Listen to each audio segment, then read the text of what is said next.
Hello, hello, hello. Welcome back, welcome back, welcome back.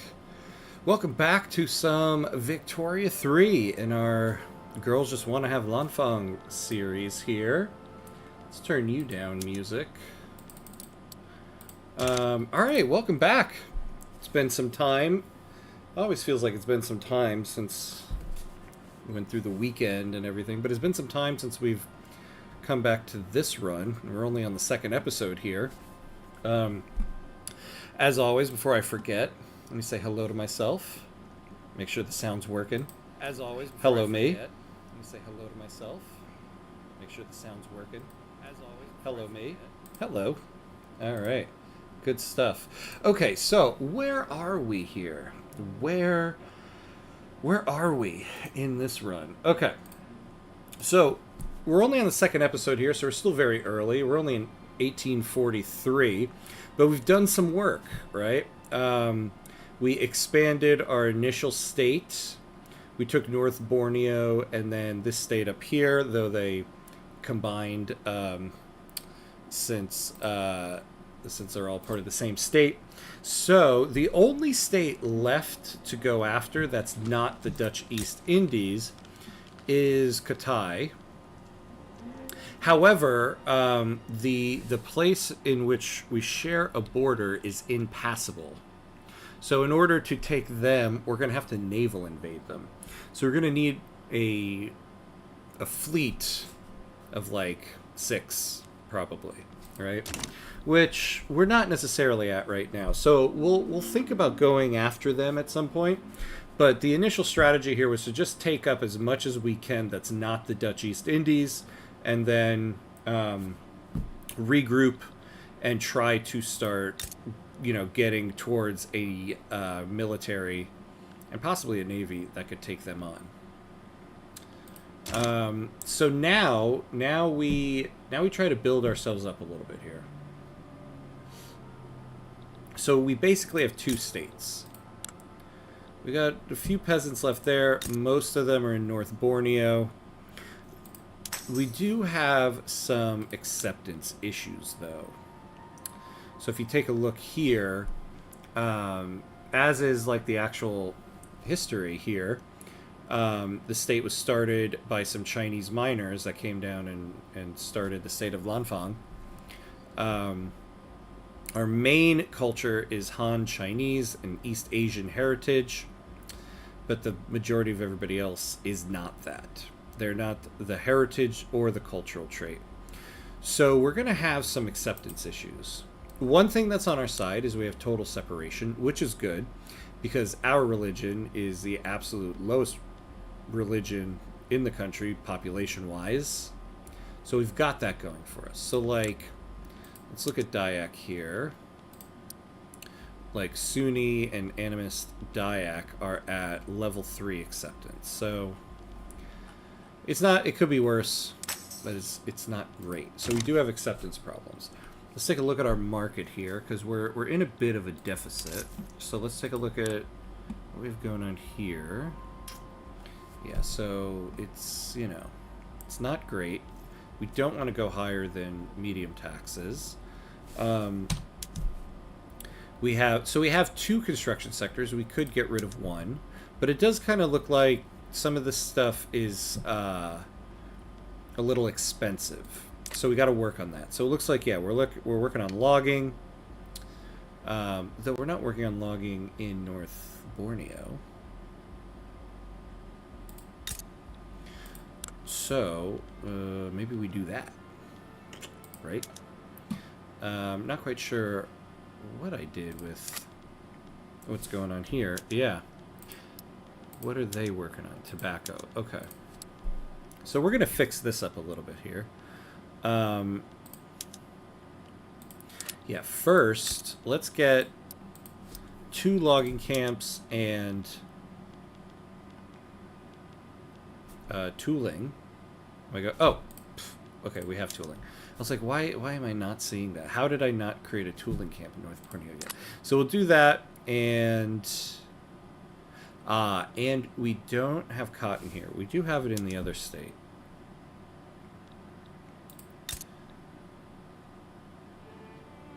Oh, I thought we did. Oh, that's right. No, no, no. So we're relying on the Chinese market. That's right. Because cotton is pretty cheap. Although, it seems like not so much for our construction sector. So we're going to do the 2 logging camps and the livestock ranch, just because the livestock ranch will give us a little bit of cotton, though we don't have intensive agriculture yet. Now we do need Napoleonic warfare, general staff.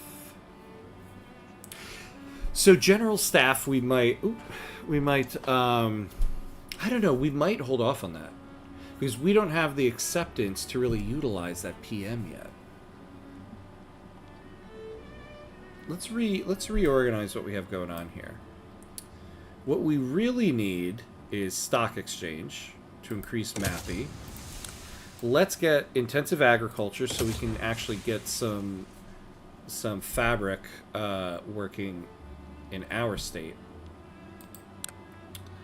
What do we have on tech spread? Oh, we're getting tech spread on Napoleonic warfare. Okay. And we're getting lathe.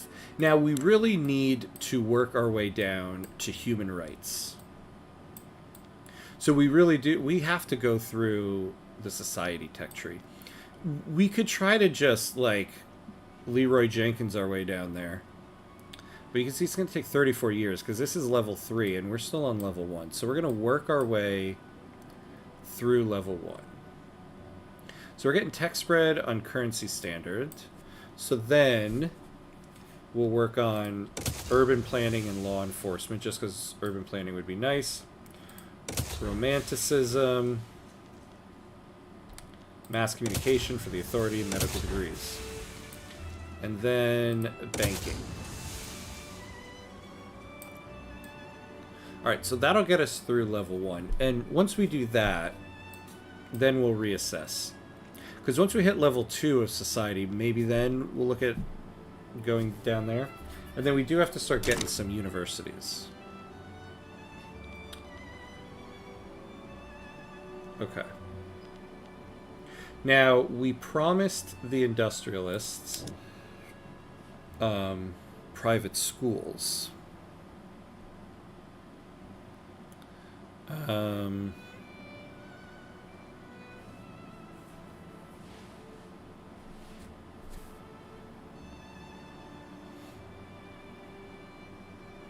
What is this? Oh, yeah. So if time runs out, we'll only lose 10. So let's start doing public schools, just so we don't get a negative 20 on them. Oh.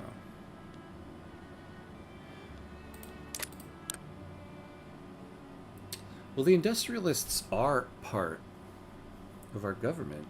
That is interesting. Just a very small part. Oh, we're cooked on this one. We have to wait 19 months for it. Okay, so we're free to do a different one. We can get off of hereditary bureaucrats here. Appointed bureaucrats would probably be better for us.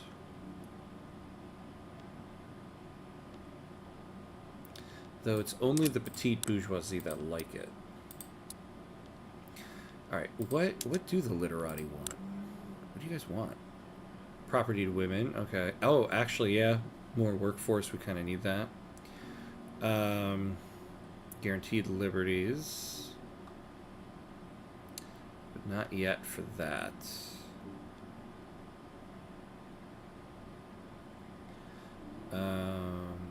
Yeah, we gotta wait on stuff like that. So we could do property to women, just to get ourselves some more workforce. Oh, we're still on closed borders. Like, yeah, we gotta get off of that. No migration control would be great. Oh, hey, hello there, John T. Wireman. Welcome in, welcome in. Good to see you again. Can you become a monarchy, please? Interesting. Why would we want to become a monarchy? What benefit would that be to us? I would like to have no migration controls, but a 0% stall chance does sound kind of nice. But we'll go for no migration controls. Alright, I think we're ready for an unpause here. So let's try to get this down before we completely run through our stuff. Oof. Yeah. Yeah, we have a couple groups here that want multiculturalism. I want it too, guys. I would love to have it too.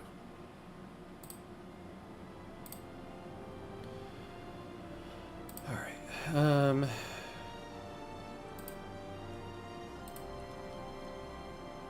Let's see.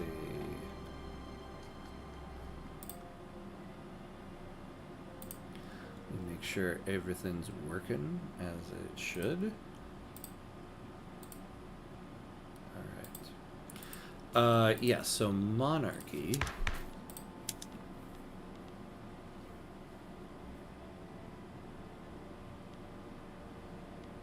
Yeah, I mean, we'd be giving more power to the aristocrats. More authority. That way you should become a monarchy. I see what you're saying. Yeah. Well, we get the 200 authority. I mean, that wouldn't be bad. There are some other ways that we could get some authority. But I don't know if the authority is worth... First of all, the plus 25% political strength of aristocrats. And then the legitimacy penalty for ideological differences is kind of tough. So at the moment, what am I doing? Our aristocrats are the landowners. Now, right now, they're not powerful. Oh. Geez, I thought I remembered when we left the last episode, they were in the teens. I guess not. Yeah, so we definitely don't want to give them 25% more power. So the authority would be nice, but I think we can kind of get by without it.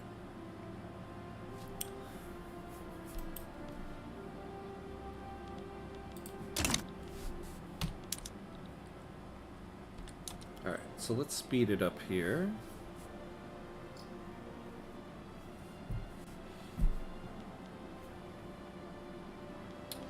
Ugh, I don't like that.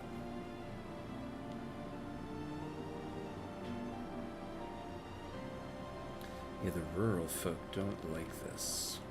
See, we're not going to be able to utilize agitators until we open our borders up a little bit. Yi Zhang has challenged Liu Yongfu to a duel to the death. So the leader of our industrialists and one of our generals. Do we like this general? Yeah, he's pretty good.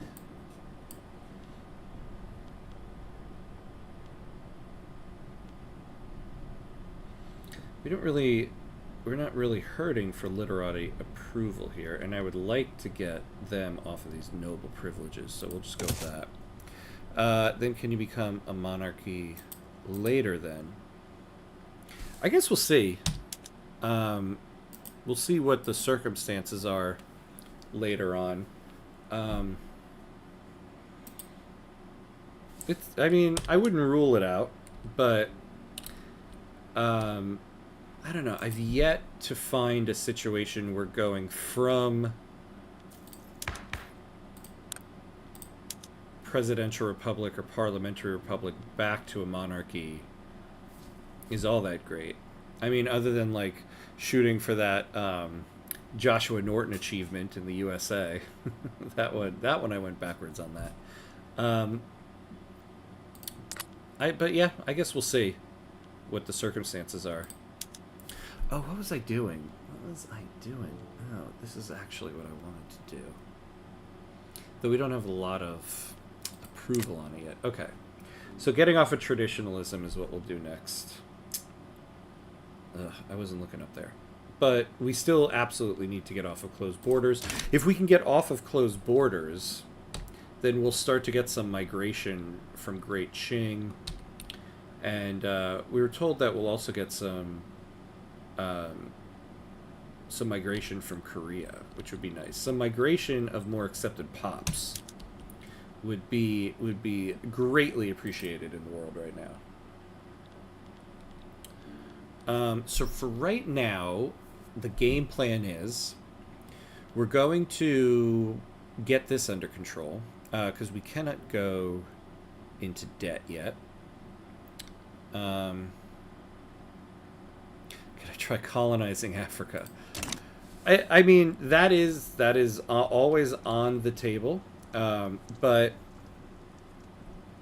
that is going to be a little bit of time for us. We need to pass colonization first, and there's a couple things we need to get off of, like closed borders and traditionalism. But it is, it is something we want to do. I mean, our main focus right now is, in this run, we're trying to get the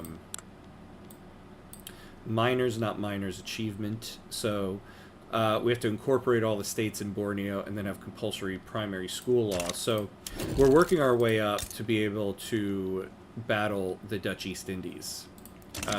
So we got to get the economy and everything under control.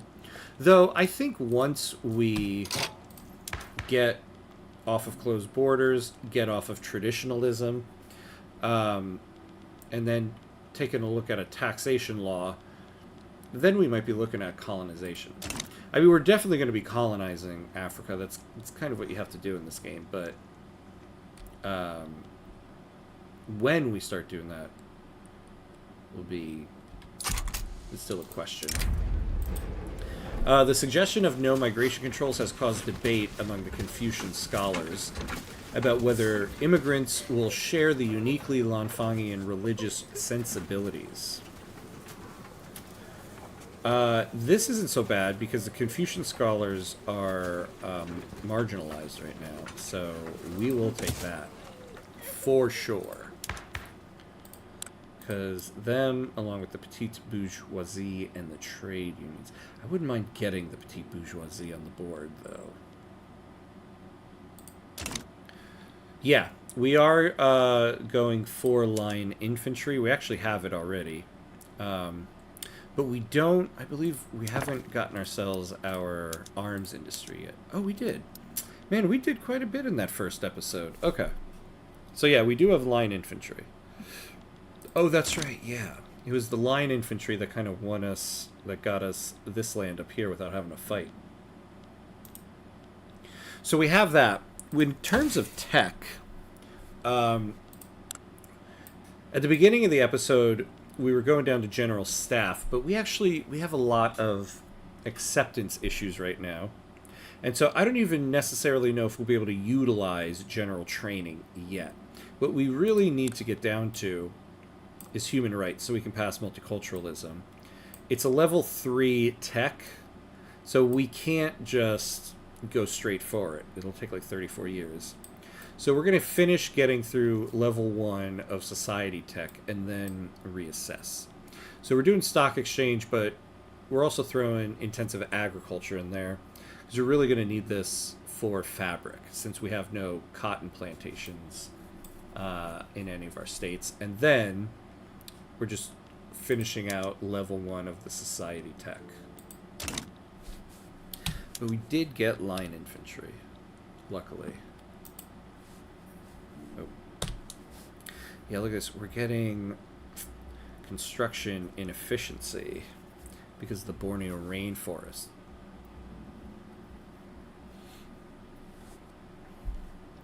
Oh, but really, it's the turmoil that's hurting us right now. Oops. And we can't really do violence suppression yet. Oh, let's pause. Because we are about to dip into debt. So we're going to have to delete one of these. Temporarily. Ooh. Ooh, ooh, ooh. Yeah. Yeah, building up the military is the goal here. We're kind of building up the economy just so we can sustain the military. Because we need to build up a military that can battle the Dutch East Indies. Now, what is our biggest expense here? The port.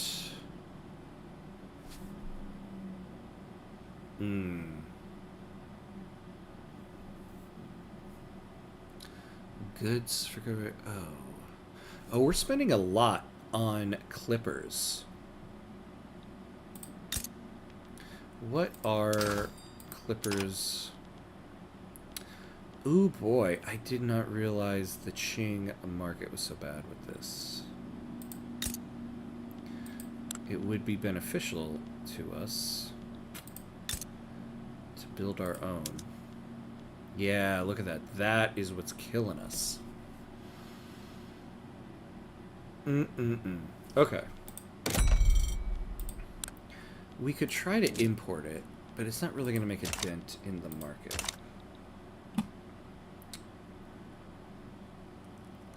So what we're going to do, we're going to bump down one of these ports. We're going to go to Anchorage here. Yeah, we're going to go to Anchorage there. I didn't realize it was the ports that was killing us. I hate to do this, but... yeah. Okay. So, we're going to delete... I hate to do this, but we're going to delete the construction sector. Yeah, we are at a 24% interest rate. We could not go into debt. So what we're going to do is, we're going to delete the construction sector. We're going to build our own shipyard. But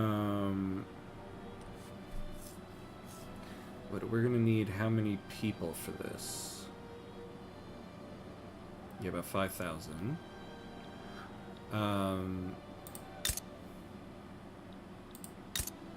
So let's build it here. Yeah. That's what we're looking to do, to build some shipyards. So the question is where? Oh, yeah, but... okay, we're going to build the shipyards in Lanfang. So we'll build the shipyards here. Once we get the shipyards... let's spread out...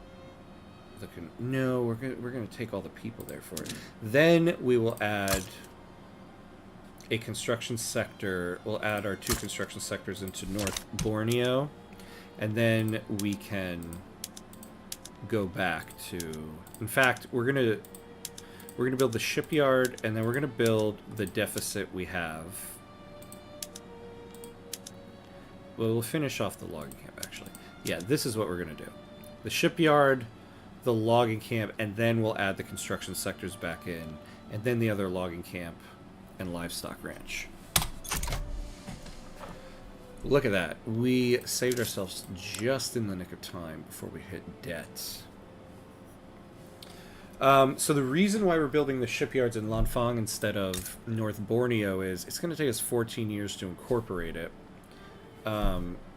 And so we're going to have, during the next 14 years... oh my god, come on. Negative 10% manufacturing industries throughput. So I kind of want to limit what manufactories go there. So it's best if we do it here. Now, why do we have turmoil here?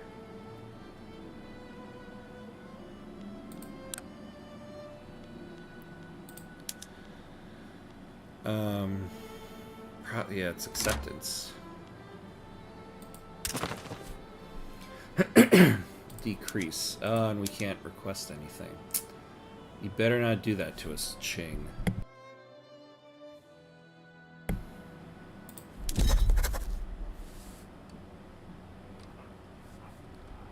Oh yeah, we're declared in Iberia right now because we're kind of hoping to get these guys on our good side.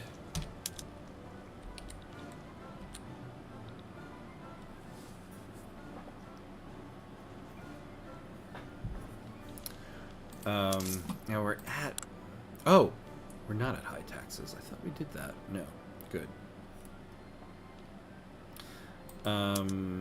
What do we... We're getting like, what, 30 bucks from 200 authority? We might as well just tax liquor. That'll be a little dicey. Yeah, we are going to take over Katai. The problem with taking over Katai is that the border we share with them is impassable. So the only way we can take them over is through naval invasion. And we're not at a point yet where we can add a navy into the midst. But eventually. The idea is eventually to get a couple ships and go take Katai, hopefully before the Dutch East Indies does. People living in North Borneo under dire conditions are afraid that the no migration controls reform will increase competition in the job market.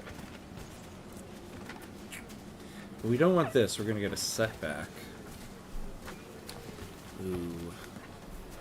We'll get more radicalization. I would rather not take the radicals. I forgot. So we're doing the no migration controls. I don't care if this one fails. If it fails, we can always go for just migration controls. So let's take the setback. I don't want more radicals at the moment. Yep.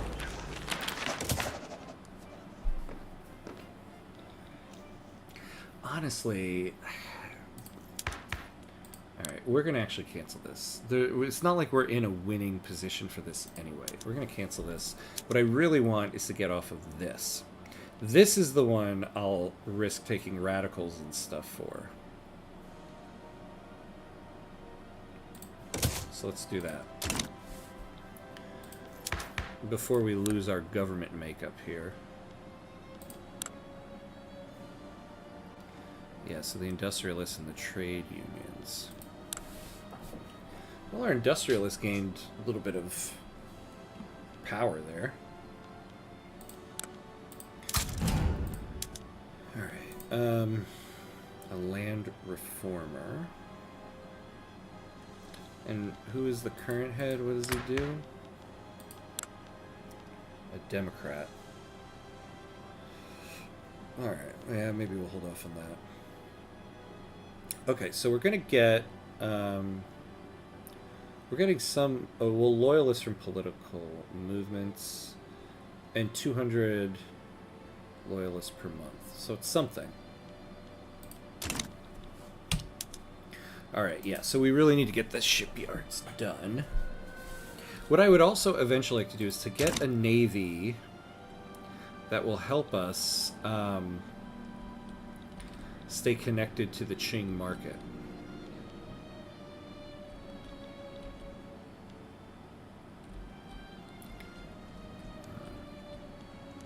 Yeah, the nodes that we have here. So not that one. Yeah, this is the port connection. We had this problem when Qing fought Great Britain. And so it's only 2 nodes. So whenever Qing goes to war, we're going to lose access to our market.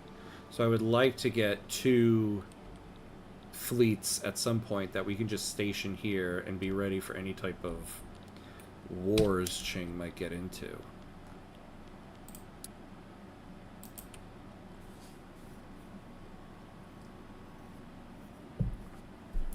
Oh my god, though, this is going to take like 2 years to do. You know what? Yeah, what am I thinking here? Okay, we're going to get rid of this. And we're going to... well, suppress, but which one would be the more beneficial? Oh, let's do it where we're building the shipyards first. Look at that. So that bought us like 20 weeks. So that cut down the time a little bit.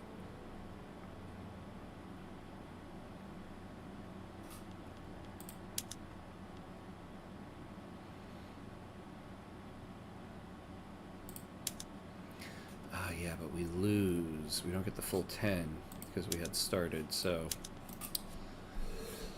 Oh boy. Okay. Well, we really, really need interventionism here.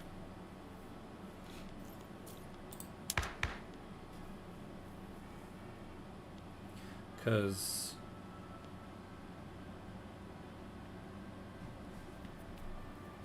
yeah, all this stuff is just killing us. But it's still early. So if we are gonna get off of it, it's a good time to do it now. What is Qing's opinion of us at the moment? Ah, alright, it's good.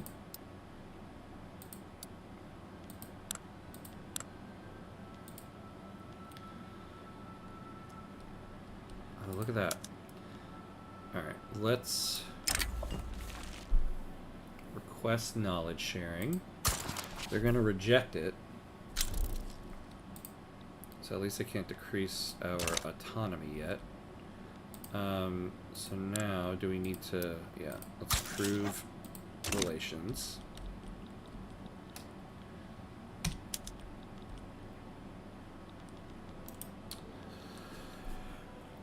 Unfortunately, there's not much else. Oh. I thought we had road maintenance there. We didn't. Man. Okay, look at that. Alright, so this is a little better. We've cut the time in half, actually.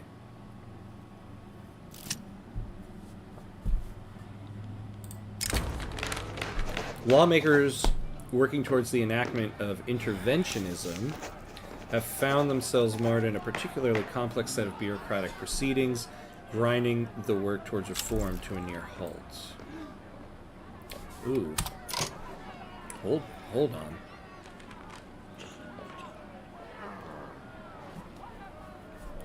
Alright, yeah, we'll take this right now. And we just discovered gold, you say? Excellent. Excellent, excellent. What? Alright, let's subsidize it. I want that minting.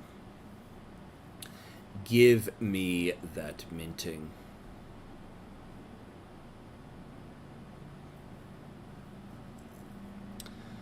Alright.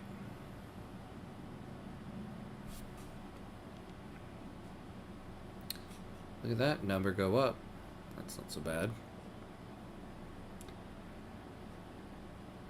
Yeah, look at this. Ooh, every 1K gives us 100 minting. I love it.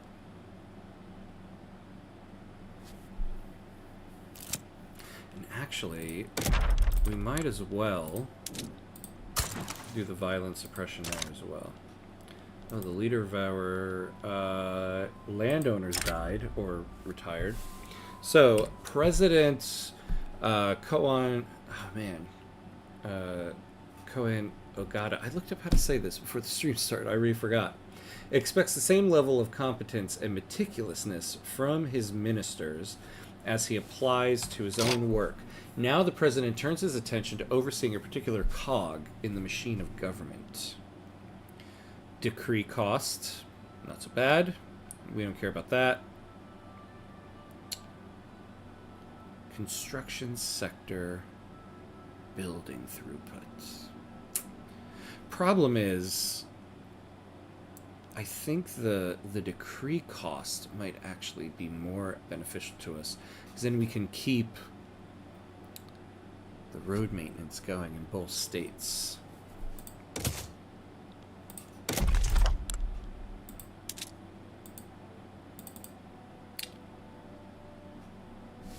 Do we need like an update or something?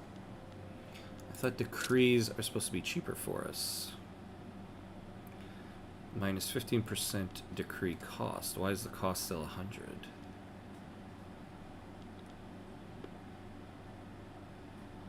Was it just like... Wait. What was I doing? Encourage manufacturing. Get out of here. There we go. Although we could really use some promote social mobility too. Oh, I see, because it's going to cost 85. All right.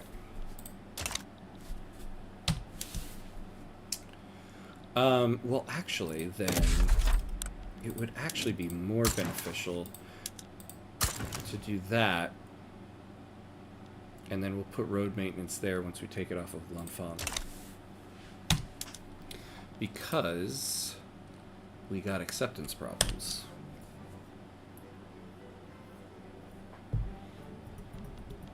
And that's how that goes.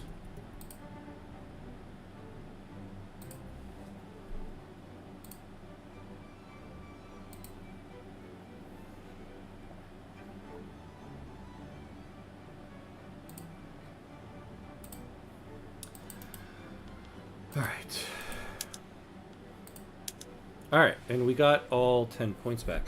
Well, that's interesting. They finished out the private construction. I guess the thing is they can't add new construction. All right. So 37 weeks for the shipyards, not so bad.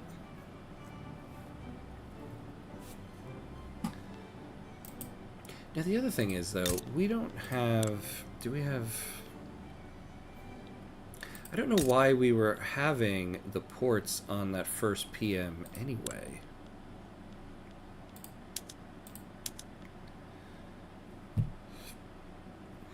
Yeah, more convoys, more infrastructure.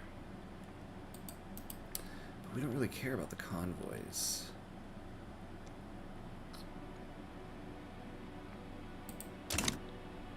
Yeah, I don't know why we were doing that. Okay. I mean, either way, it'll be good to have some shipyards. So it wasn't a waste here.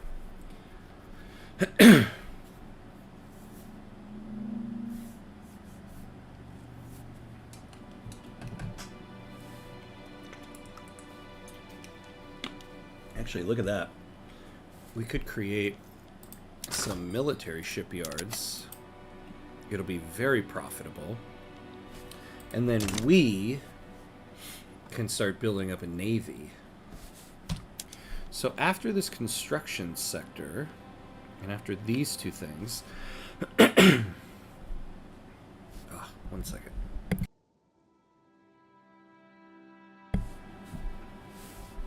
So... yeah, I mean, I see the idea I had here. Start getting some industry going.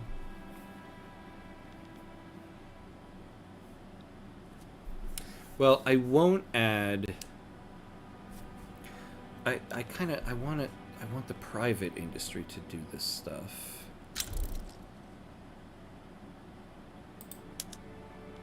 We're gonna take this stuff off of here because I want the private queue to start doing that. But we can use more logging and more iron.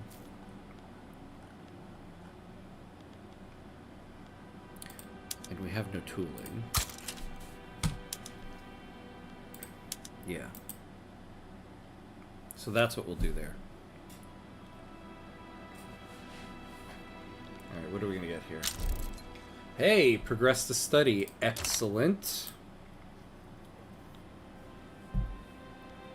That's what we need.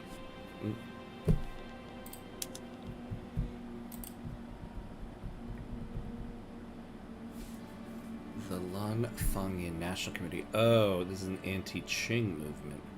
Ugh, why are you guys doing that? We need to stay buddy-buddy to Qing. Otherwise, people will start messing with us. So we got the construction inefficiency down to just negative 8.2.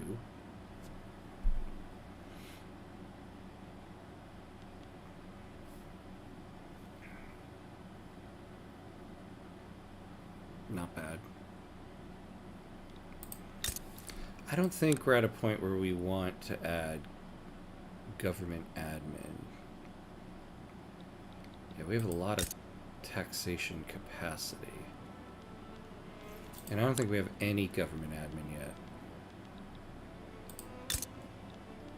Yeah, it's going to cost us a bit of money. Although it might raise construction efficiency to have that surplus. But I don't know if it's totally worth it. I suppose if we had it and it raised construction efficiency more, we could take off... No, I mean, we still need the violent suppression. Oh yeah, how's our gold mines doing? Our fields, gold fields. Alright, we can take that off. Look at that, yes. Adding quite a bit of minting because of those gold fields. Excellent. So let's build up. Oh yeah, let's lower taxes. Why Portugal? Why you gotta be like that? Now we could do. Oh yeah. Let's bring that up.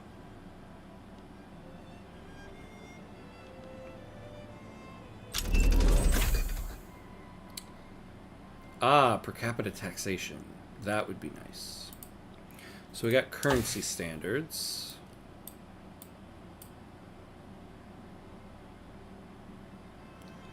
Banking. Oh, yes. That is excellent. And then we'll get stock exchange. Improve Mappy a little bit there. All right, tech spreads are going well. Now, I would like to start adding universities in, since we really have to catch up tech. Ah, look at this. Well, but we don't have any of those yet. But it's good to know we have it.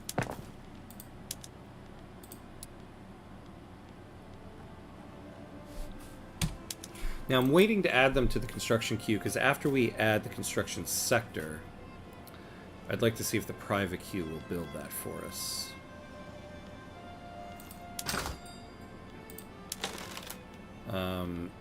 Both of them, like a textile mill would be very profitable for us. I don't know what was wrong here with clearing my throat tonight.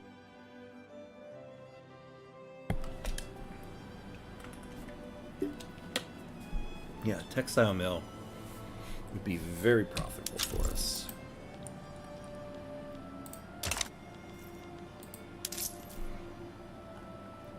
Now, when we get the private queue back online, we can also look at selling an urban building to finish out our treasury. And then we can lower taxes a little bit. Actually, we can lower them now.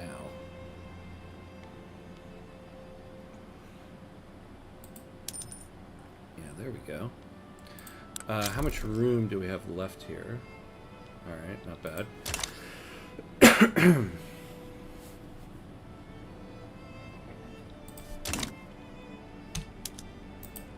Alright, 6 weeks left.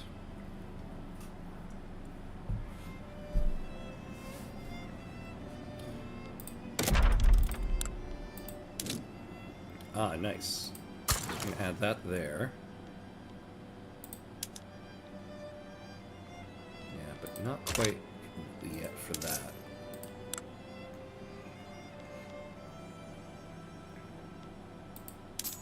Ah, couldn't get us to 100, could ya? Although it's supposed to just cost 85. Ah, yeah. There we go. So, after we add the construction sectors, maybe we'll sell a building. What is Qing building?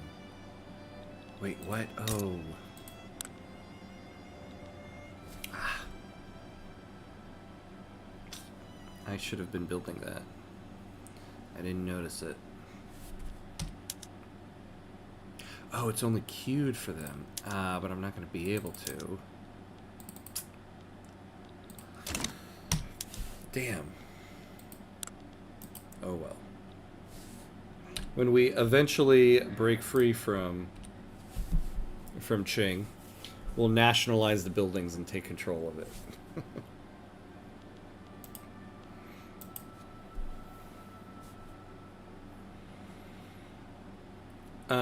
Okay, after interventionism, we really do need to go for migration controls, just so we can open the borders up.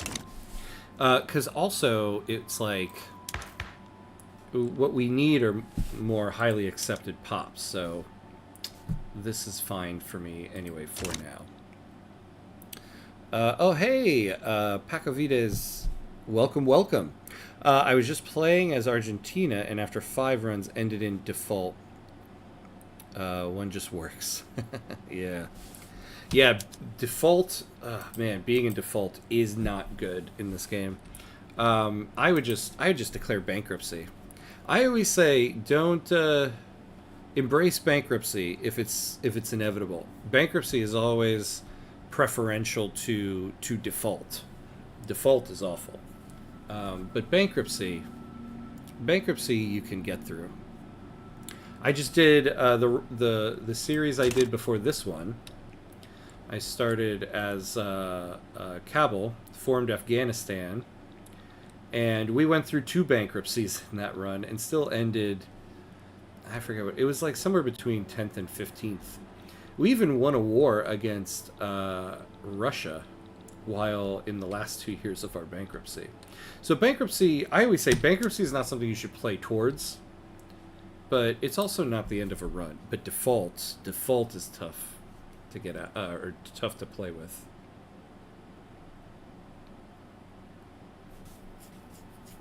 But Argentina, I want to do an Argentina run at some point.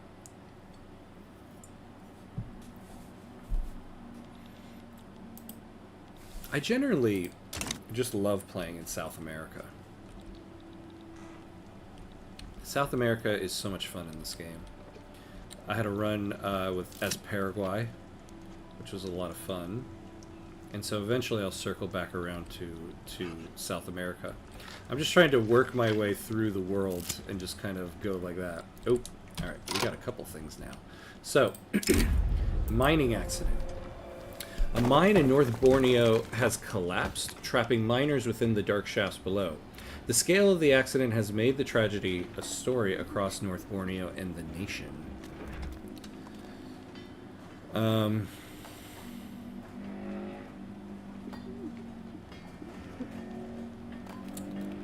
Well, in terms of who we make happy, I'd rather radicalize the upper classes because it's less people.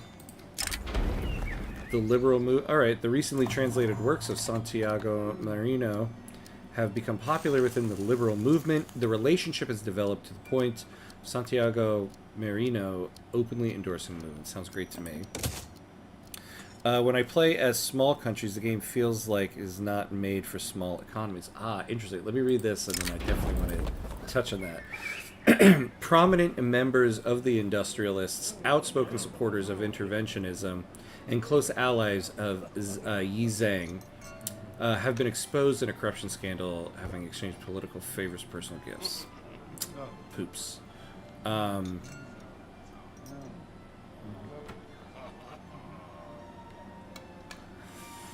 I don't know if I want to take a setback yet. Yeah, I don't want to take a setback yet. We'll take that. So yeah, I know what you're saying. It kind of feels that way. I personally, I largely only play as small countries, and I think it's a lot of fun. I think that most of the guides out there, like most of the YouTube tutorials, are all made for larger countries. There's not a lot of stuff out there for small countries. I actually have a tutorial video on my YouTube specifically for how to play as a small country, because I think the strategies are slightly different when you play as a small country. Like, for instance, here's like a small example. At the very beginning of the game, a lot of the tutorial videos out there will be like, build like a couple construction sectors and then build the inputs for them. And the idea is you're going to go into debt after you build the construction sectors, because all this stuff will be so expensive, but you'll get more construction points so you can build them quicker, and it's okay. Because when you're a larger country, your interest rate is much lower, so you can dip into debt, and it's fine. However, when you're playing as a small country, you have to do the opposite of that. You have to build the inputs for your construction sectors first, and then build your construction sectors, because your interest rate is so high as a small country that you can't dip into debt. Any dip into debt is just a disaster waiting to happen. So one way the strategy of a small country changes is that instead of building the construction sectors first and then the inputs, you build the inputs and then the construction sectors. And don't be afraid to delete the construction sectors. So like, we're building these two because we had to. We scaled it down to 1. It still wasn't working, and we deleted it.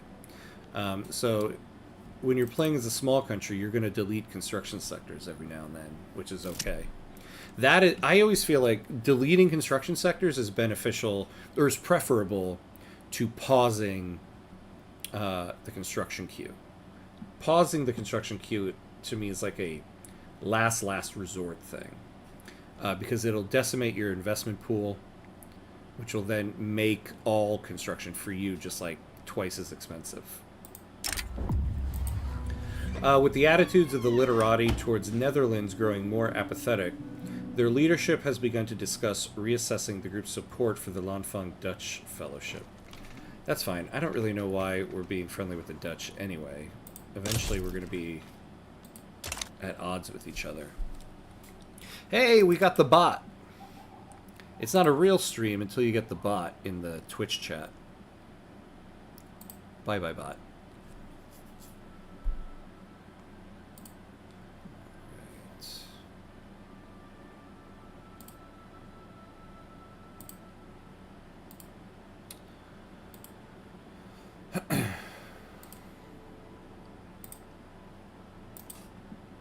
So, we can speed this up a little bit now.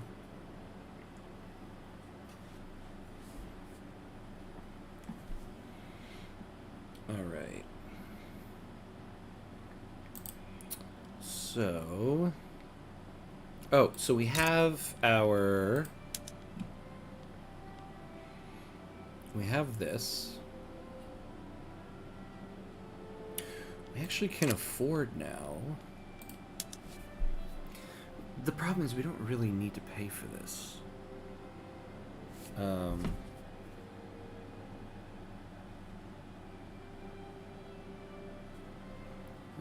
Always a weird thing when your Ring doorbell has like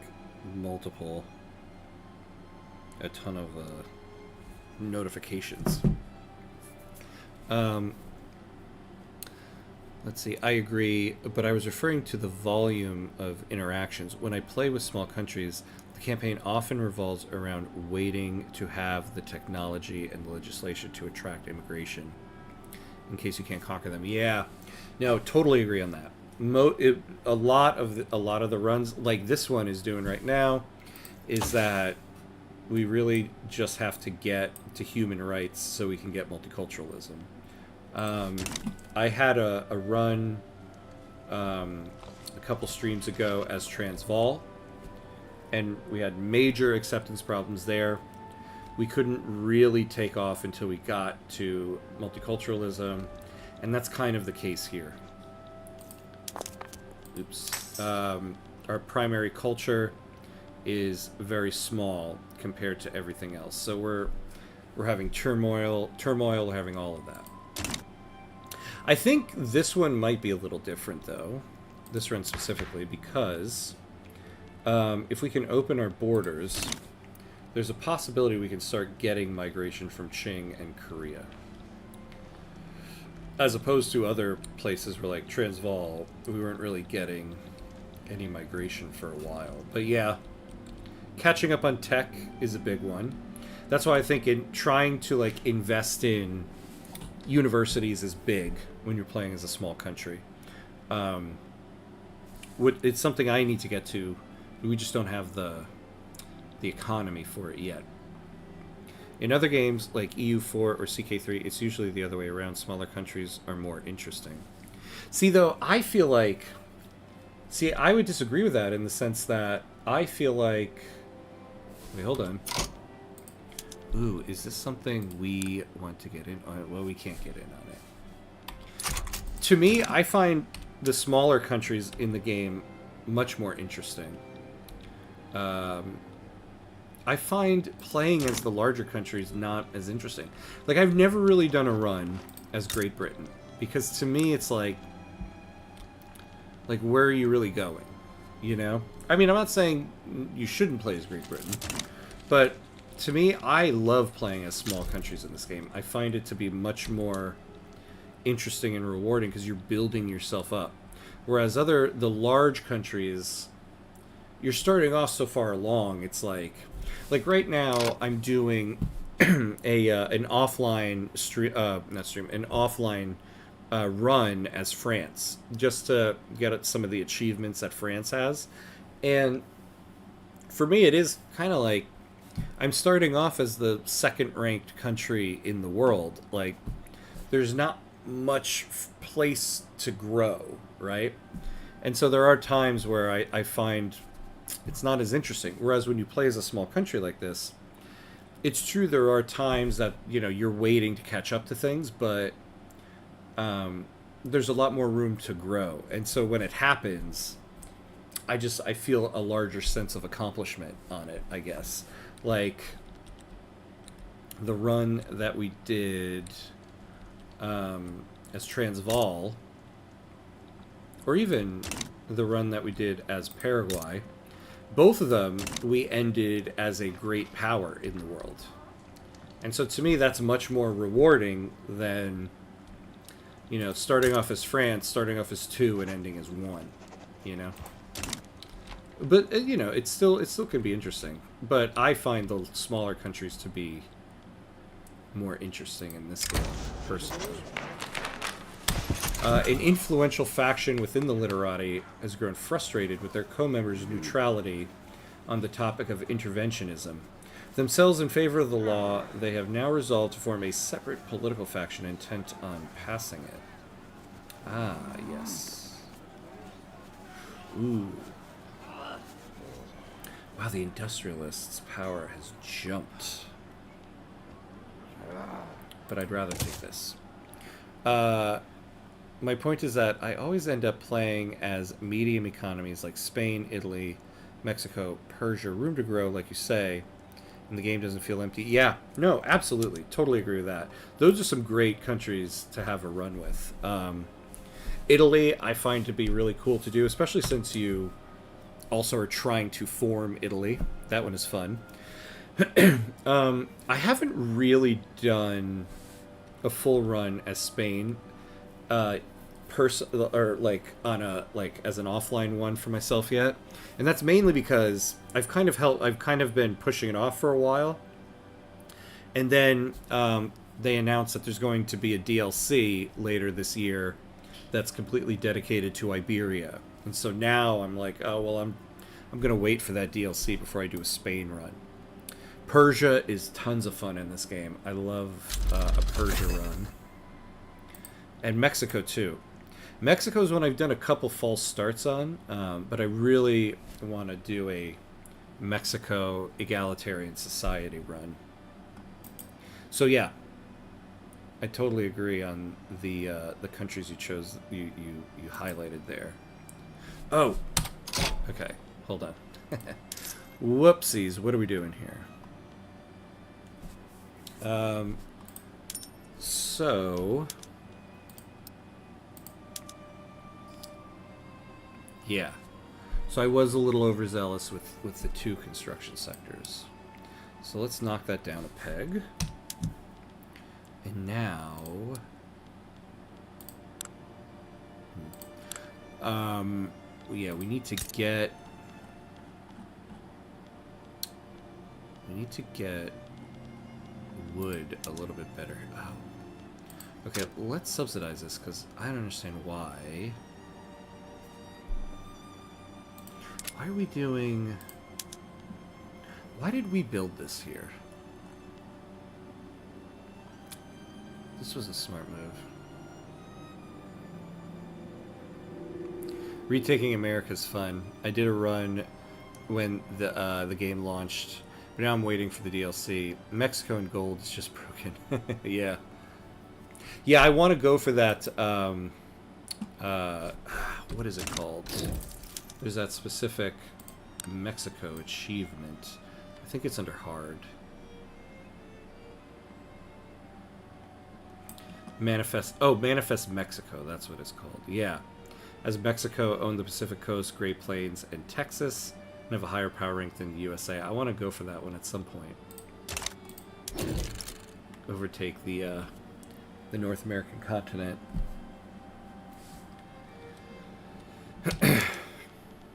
Okay. Oh, wait. Oh! Our private construction has not kicked off yet. No potential private constructions to invest in. That's the problem right there.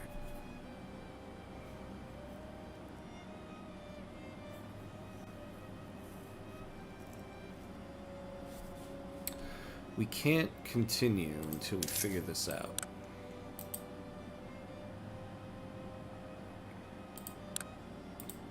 Are we out of infrastructure? No.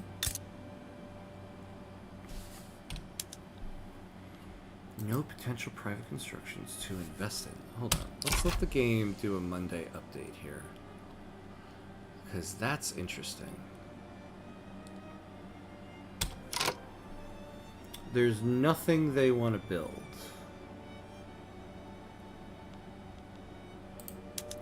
What if we get rid of those two? Because we definitely need those. I find this situation interesting. I have to say, I don't think I've ever encountered this situation.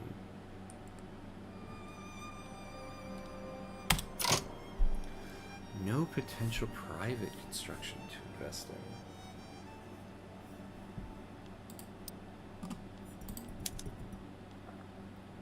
Now we can lower this, the cost of these things. But if they're not going to take part of the cost away, that's a problem.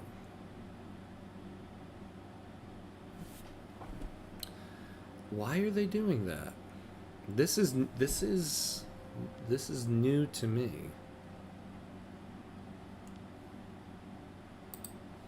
Let's see if others have had this problem.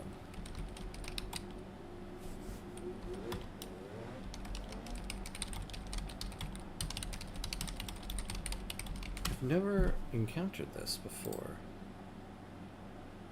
I've had problems where they weren't building, but it was never just they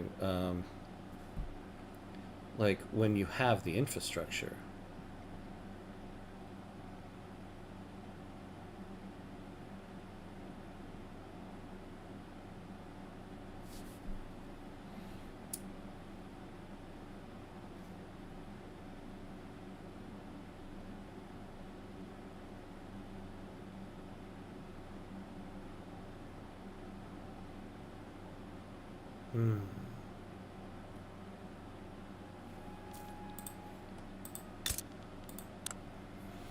We have peasants,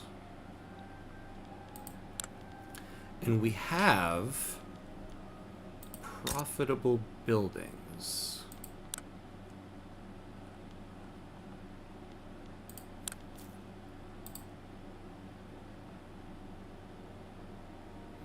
What's happening? I looked away to suppress our revolt. So we're having an issue with our budget, and it's mainly because our private queue is not building anything. No potential private construction to invest in is a message I don't think I've really encountered before. We have infrastructure. We have people to employ the buildings. And we have a need for buildings. And we have money to build it. Well, let's try this. We can sell a building to just buy us some time.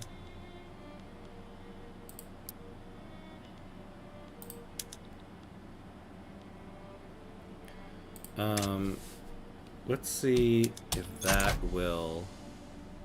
Oh! Well, they immediately bought it. So that's nice. So that'll buy us some time. Ah, stock exchange. Yes. Excellent. So now we're going to work on intensive agriculture. Oh, well, we're getting tech spread on it. Let's pause here. We're getting tech spread on it. So let's go back to society research here.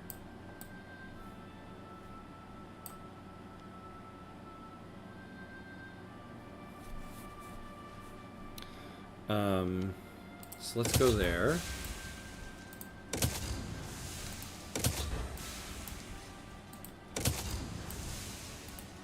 Medical degrees.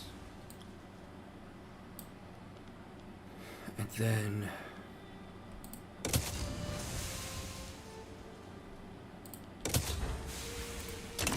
Okay, so we bought ourselves some time. Koan Ogata, the methodical leader of the literati, has been studiously working behind the scenes for some time now, and at last all his work has paid off for literati and Lanfang.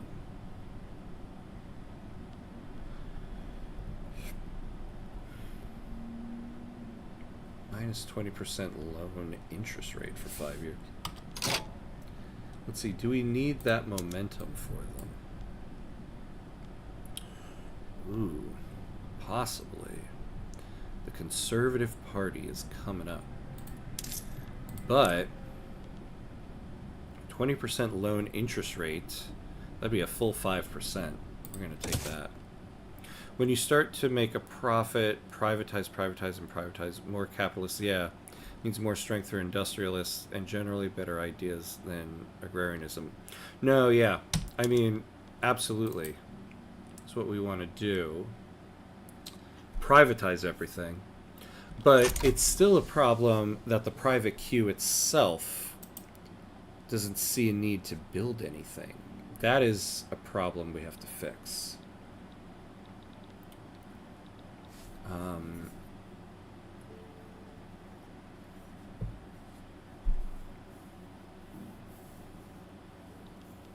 I wonder if we can encourage something.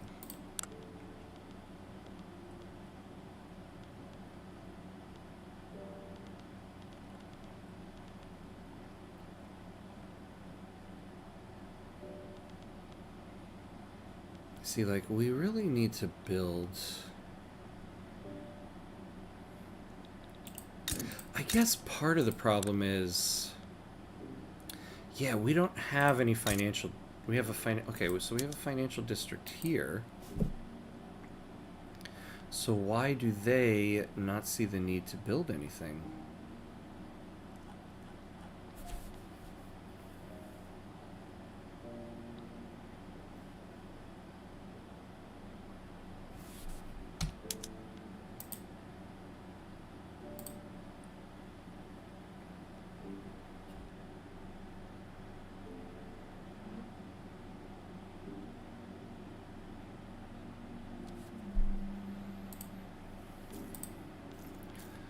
Let's see. Well, we can take this off. We should be utilizing that everywhere.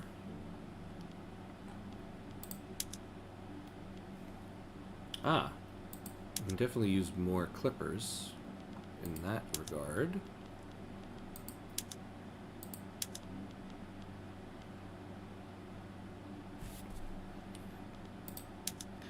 I wonder if doing this will get them to at least build some coal.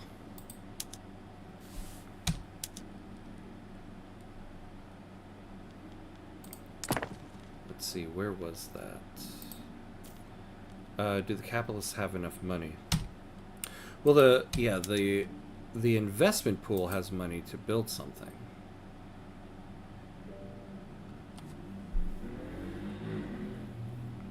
And we've created the need for buildings.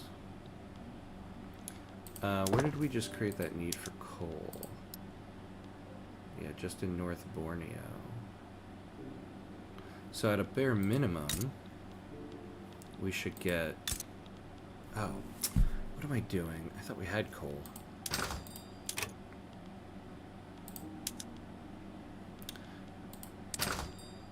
Yeah. So let's not do that.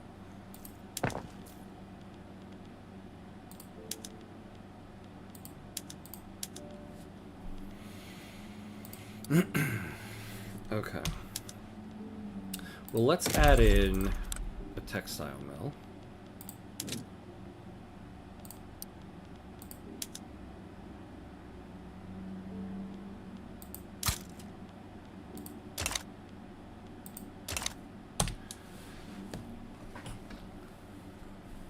Oh, here we go. Tobacco. Okay. That's what you guys found the need to build. So there we go. Didn't actually do much for our budget, though.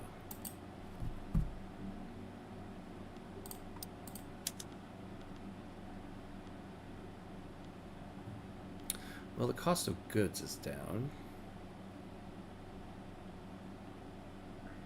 Alright. Oh, we're at like an hour and 20 minutes here, so I'm going to take a quick bathroom break, get another drink, and we will be right back. So, like, quick 60-second break and be right back.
Alright, and we are back.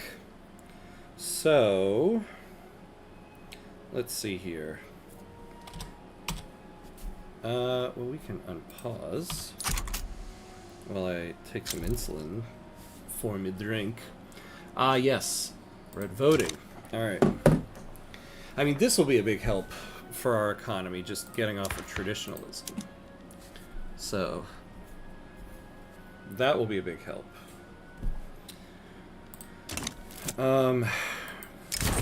Let's see. The Agrarian Party, spearheaded by the organizing efforts of Shi Dakai, has begun a popular campaign focused on their desired preservation of rural values in an age of rapid and frightening change. Ooh, I don't know about that. Alright, we'll take the 20% there. Oh, well, look at that. We have the petite bourgeoisie on the board.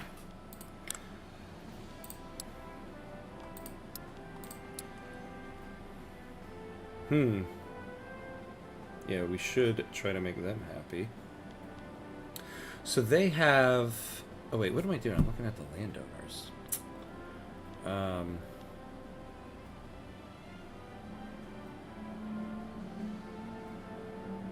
Yeah, we can get lower interest rate there. We're just like... Oh, we're in righteous government. Okay, good. So we can catch up on some loyalists here.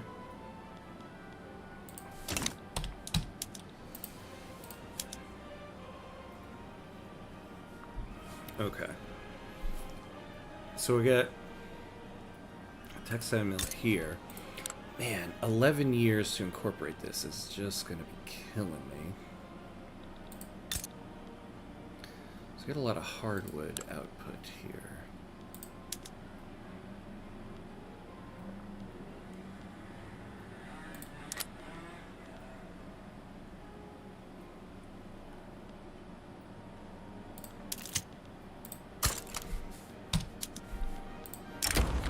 General Nye has made public statements in support of the Patriotic Party,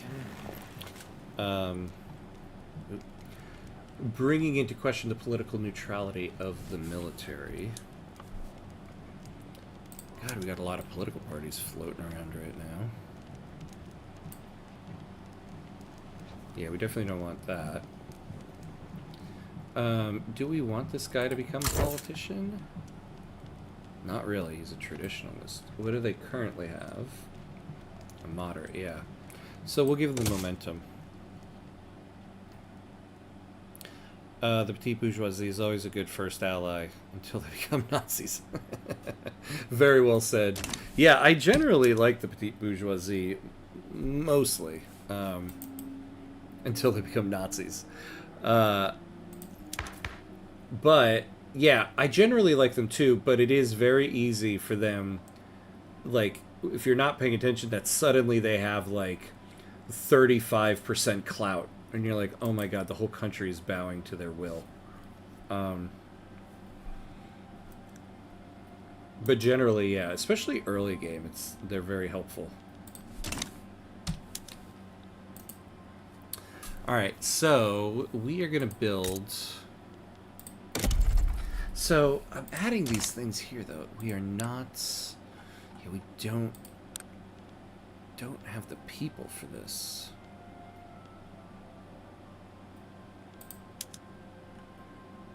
Oh, and you know what? Hold on. So, they're building tobacco plantations there. We're going to get rid of this tobacco plantation. So that we have more people. Because I don't want to give too much to tobacco plantations. And we're going to add ourselves a military shipyard. Because that should still be profitable, right? Yeah, very profitable. So... yeah, this is how we'll add it all in. Oh, you know, hold on a second here. I should think of this a little differently. Minus 10% manufacturing industries throughput, but we can counter that with encourage manufacturing industries. Yes. Okay, hold on. So...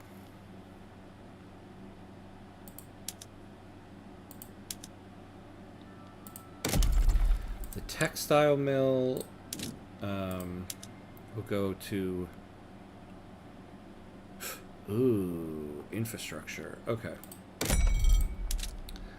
So... Oh, hold on. Before... No, we can fix that with the PM, because we turned the PM off. So I'll add textile mill to North Borneo and the military shipyard to North Borneo. Who are they fighting here? Tidor.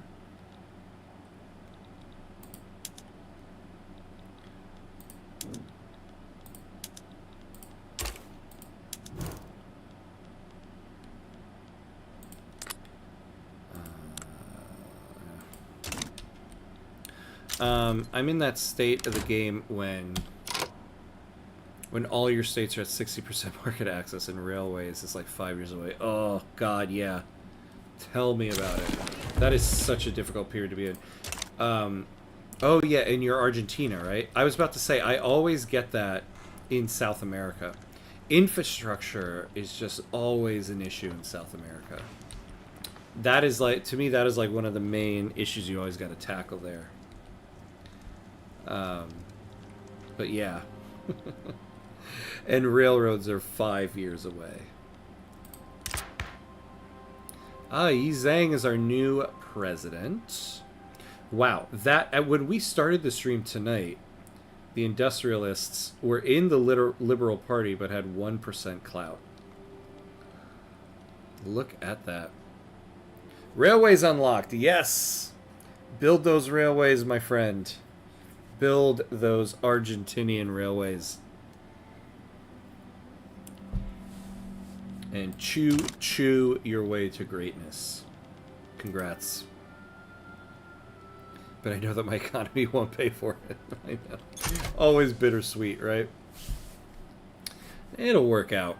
I mean, the good thing is motor industries are always just very profitable. You know, building up motor industries is never a bad thing. Especially since, like, you can always export the motors and stuff like that. Alright, so over here in North Borneo, we will turn this on. Ah, hold on here. Portugal sides with them. Still, though, nobody wants us.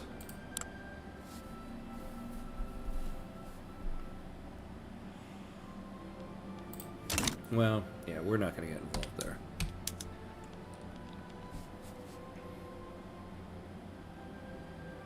Yeah, passing interventionism here would greatly help our budget here.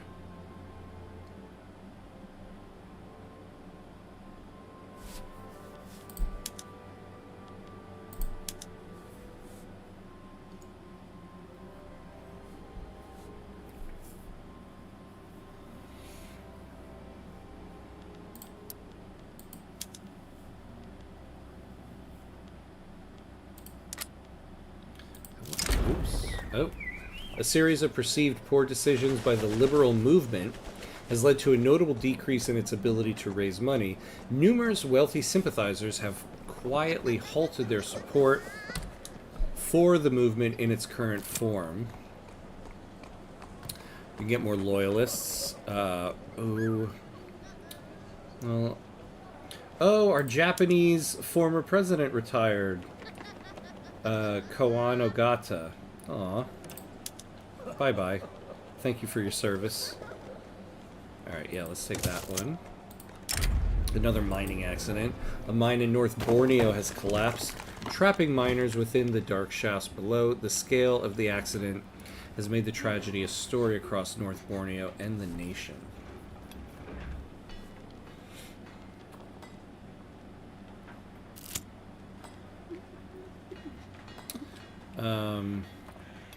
Oh, yeah, I would like to increase the industrialists' approval But I don't want 5% of the lower strata upset with us. Although that's not so bad. Ooh, 5% of middle strata. What is the larger...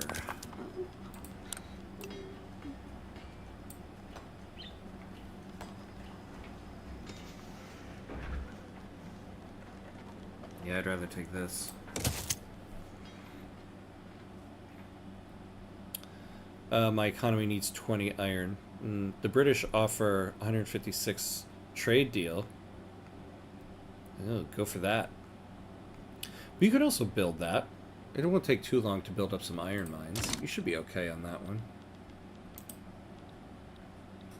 But that's true too. I mean, you got to think about your how many peasants you have going on there. If you can import the iron, though the iron you generally, yeah, that's a tough call. I would import the iron and then start building my own iron. Although Shi Dakai is still fighting for his cause, no one is following him anymore. Despondent, Dakai has started publicly remarking that they may give up the activism altogether. Yeah, our land reformer. Yeah, I mean, I'm not really going to utilize this guy, so I think we can let him go. Though, unfortunately, there's no one we can really invite because we're on closed borders. Ooh, is it going to be possible? 46% success chance. Give us good news.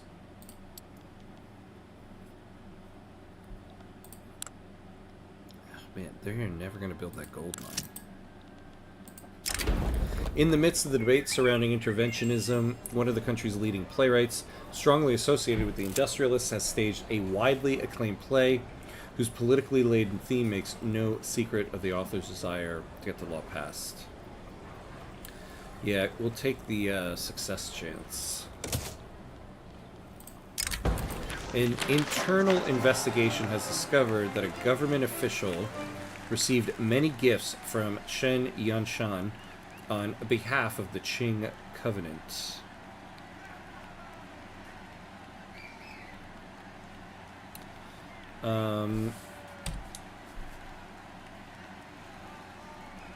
No, I'll take the loyalists. I need iron for steel, steel for motors, motors for railway, railway for Tucumán, Tucumán for iron, so I'm going to import it. Okay. That makes a lot of sense then. Yeah. Import it. Import it, import it. Never a bad idea. Especially if it's cheap.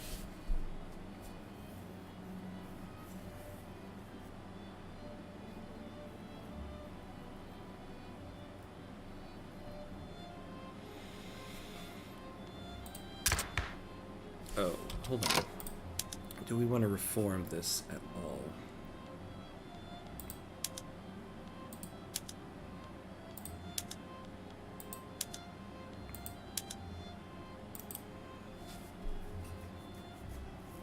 So we can kick the armed forces out. There's no law we really want from them at the moment. Damn, though, we're at contested. I was hoping to keep gaining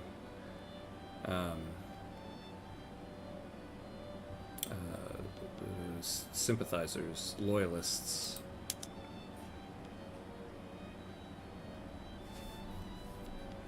Alright, yeah, we'll do this, because it's never bad to include people. It'll just hurt to take them out. So we'll do this. So, for the time being, you're out, armed forces, but don't worry, your day is going to come when we start fighting the Dutch East Indies. So we do have plans here now for a military shipyard. They haven't gone after Katai yet, so that's good. But the budget is still an issue.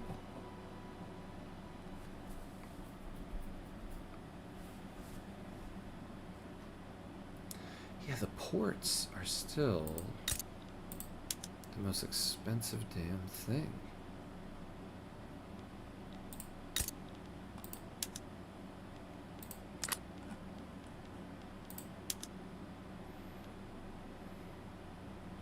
So farmers on rice farms aren't willing to work at this place because it has a low wage.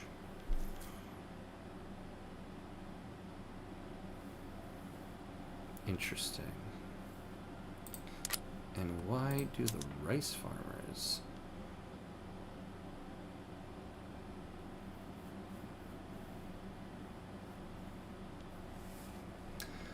Well, the wages are lower there.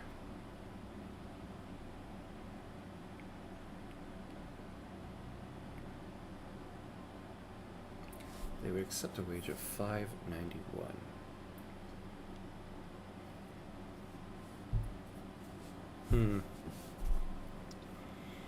I have 76% stall chance to abolish slavery. My current slave population is 0.00%. They just want to know they have the option to do it. We don't want to do it right now. We just want to know that we have the option in the future to do it. God. How do you debate that? Like, no. Ah, there we go. Now shipyards are hiring. So that should start going down a little bit. All right.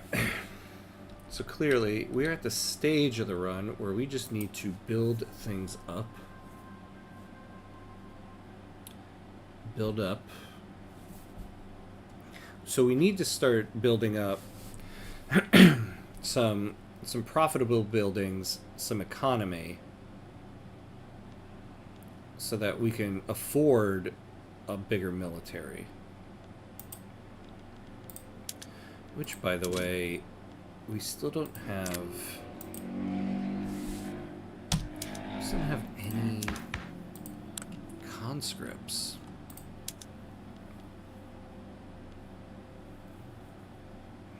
Even National Militia would only give us 3. Yeah, we need more people working in factories. Oh, they don't. The current law is legacy slavery. We want to keep only the slaves we currently have, which is none. But we want to make sure we can keep that. That is hilarious. That should be something that goes on the shit Victoria'd say Reddit. We want to keep only the slaves we currently have, which are none, but we don't want to get rid of the ones we currently have, which are none. Organizers affiliated with the peasant movement have founded an organization devoted to fostering popular participation in politics in the Lanfang region.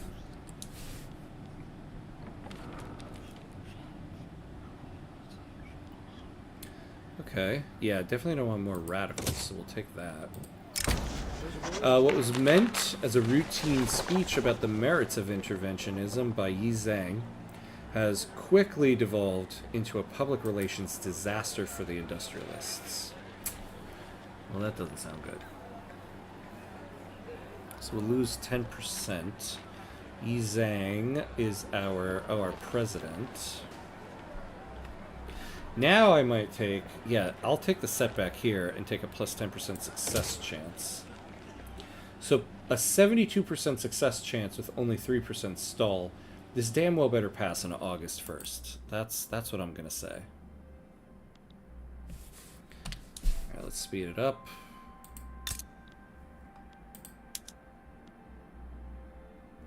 Yeah, it's still damn expensive.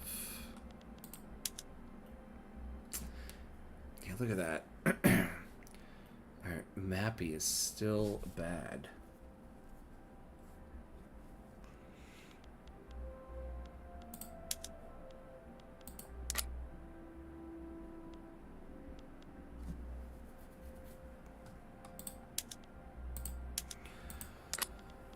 Alright. Yeah, look at this nonsense. Like, we don't need 3 levels of tobacco. Like, what is the price of tobacco here in this market that... Oh, I see. Alright.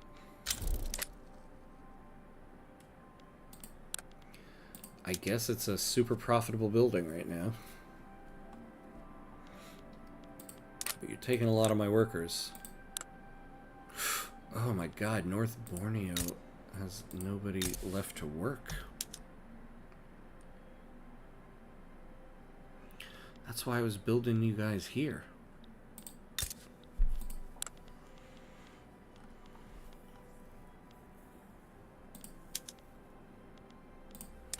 Well, we'll get rid of our government tobacco here.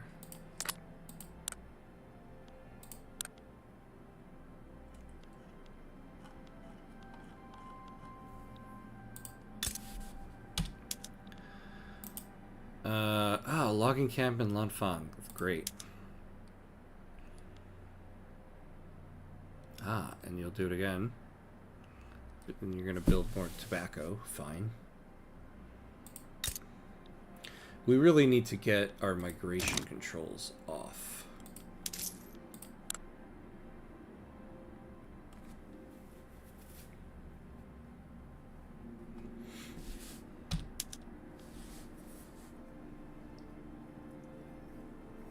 Man, the industrialists have really taken over here. I need to make these landowners happier.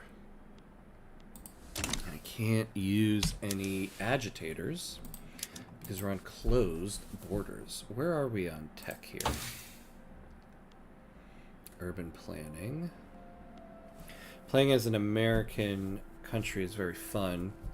When the immigrants start coming, there's full industrializing. Yeah. Yeah, that's the thing too. There's so much arable land in the Americas that if you can raise that standard of living, people will start flocking to you. So we have a decent standard of living, but we need to open our borders. Because, like, we're not even going to have the people to build up a military if we don't do that. We might actually start thinking about national militia.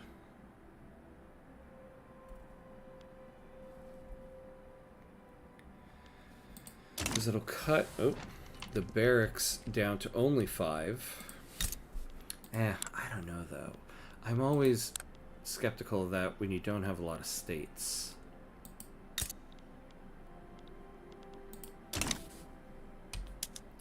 Alright, it's time to sell a building. At least the shipyards are profitable now. Boom, there we go. Buy us some more time. Build more urban buildings and sell them.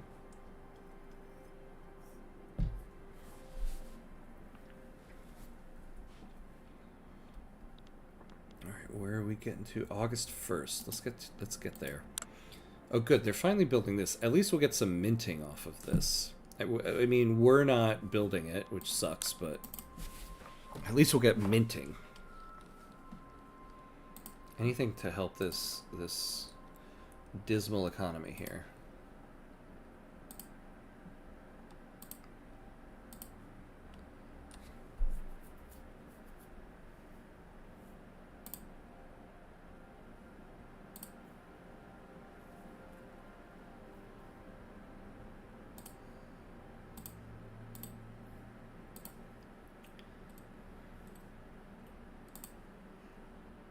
All right.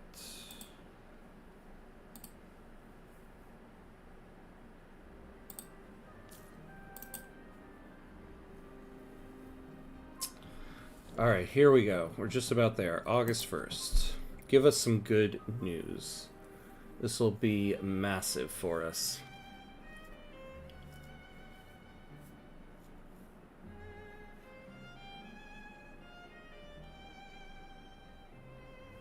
Yes! There we go.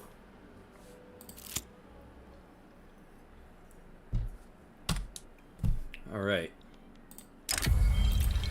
General Liu Yongfu's personal habits are starting to get in the way of his role as a general. He's an alcoholic, huh? Ooh, experienced defensive strategist. Yeah, we'll deal with the alcoholism, though.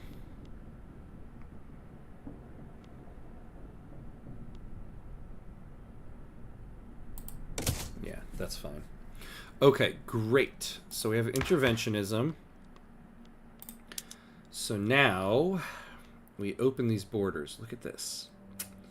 We actually might... Yeah, the industrials are much more powerful. We might actually get no migration controls. So we're going to go for that. Oh, the leader of our rural folk resigned. So we now have a Democrat. Okay.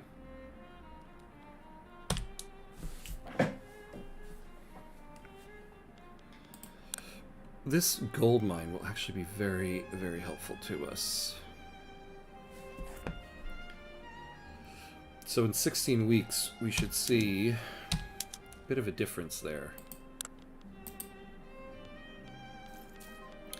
And we're now splitting the construction queue, though it doesn't quite look like it. That's interesting.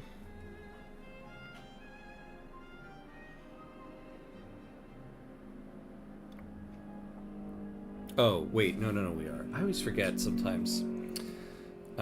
This is the total cost, and this is what we're getting back from them. Okay.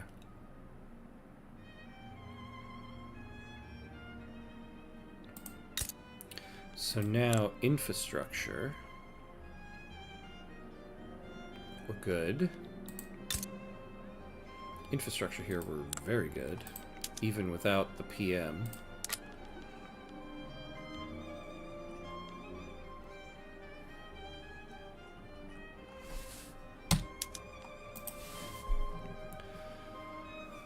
I don't know. I might build the military shipyard first. Yeah. Yeah, let's build that one first.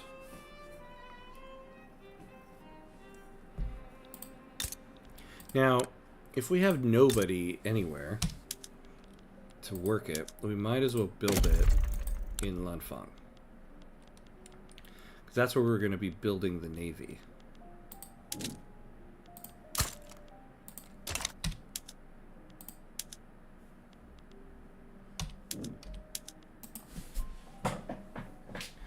Alright. So where are we on this? November 18th. November 18th. Alright. Everybody's upset because we're opening the borders. Come on, people. Seriously. We have no people to work. This one is bad. I always hate when the rural folk are pissed.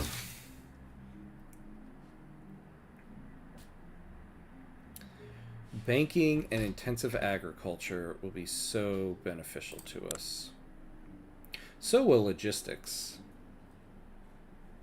I mean, that's good too, but it'd be great if we just got a tech spread on general staff. Are we so lucky though? Are we? Not at the moment. So, after we build the military shipyards, they're still at 4 and 2. Well, our army is 7, so we're gonna need like a navy of like 7. Lost stalled. Come on.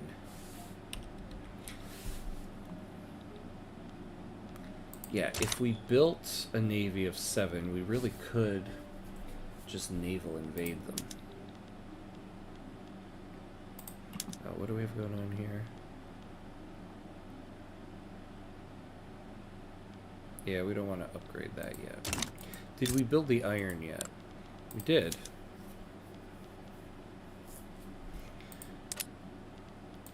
What's the price of tools here?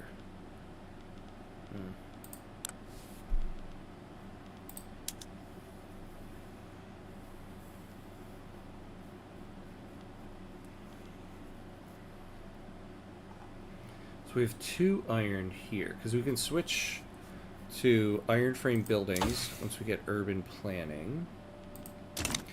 Generally, though, I feel like you usually need, like, 4 iron mines.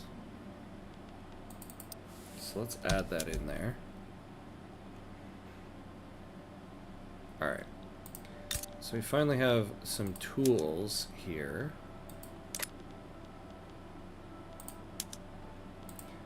Let's, yeah, look at that. Let's save 4,000 laborers here.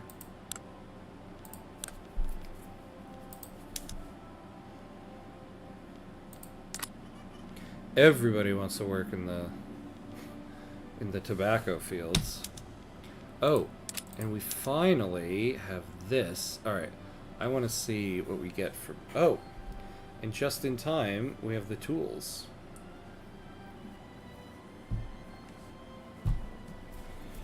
Give us some minting, please. Even though it's the financial districts in Shanxi. Alright, what are we waiting for on here? February 26th. Okay. So about a month left to go on that. Give me my minting, please, in this gold mine.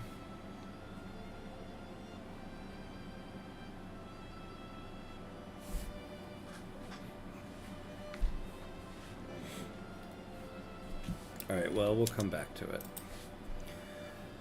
Alright, yes, a military shipyards.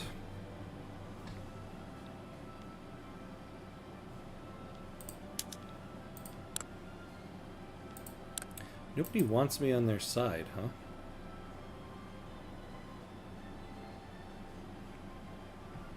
So they're gonna annex them.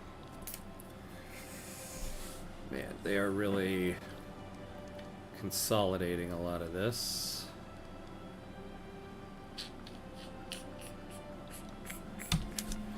Not great. Alright, give us some good news here.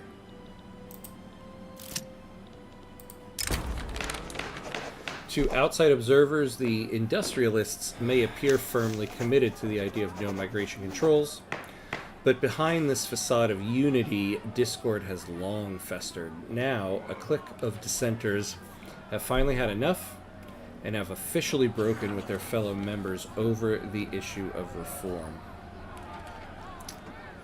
Well, this will give us a setback. So will this.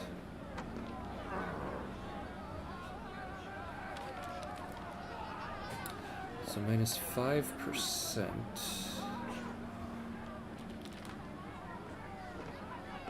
Yeah, I don't want to take government expenses on this.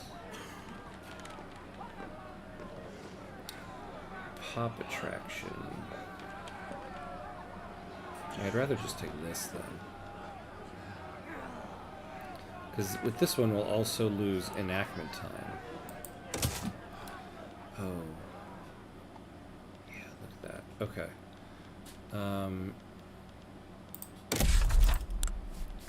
What can we get rid of?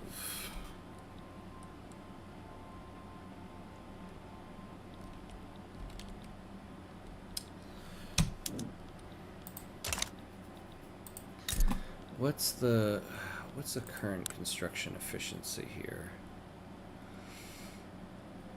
Plus 4.7. Yeah, we'll really be at a deficit if we take off road maintenance. I mean, I guess we could do social mobility. We could take it away from here because we have accepted pops here. We kind of need it here.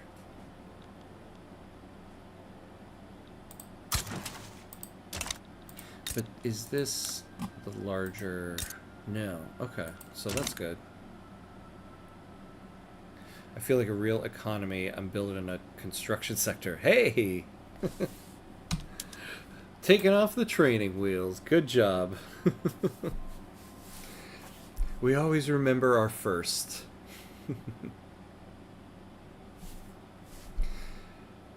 Honestly, I can't believe I can't sustain more than one here.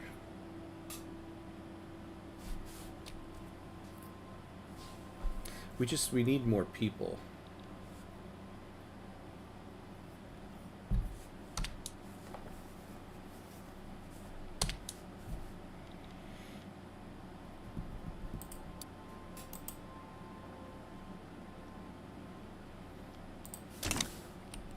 Alright, so I've been cozying up with Spain. Is this going to amount to anything for us?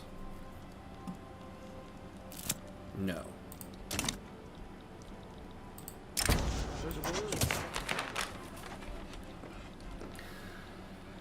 Alright.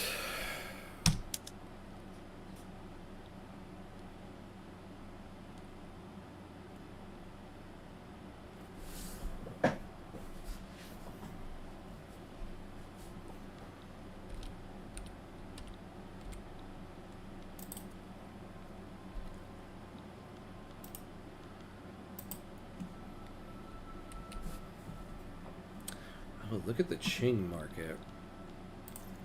Iron has an input goods shortage, which is going to make this highly profitable.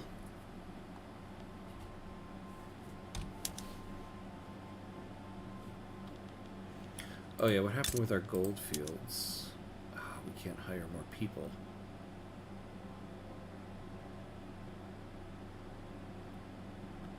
What is it with these rice farms? What's everybody preferring? Oh, because we have homesteading. That's why. Yeah, wait. We have homesteading. How do we own both of them?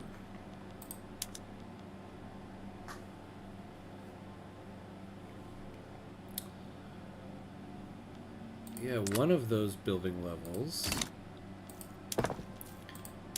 shouldn't belong to us.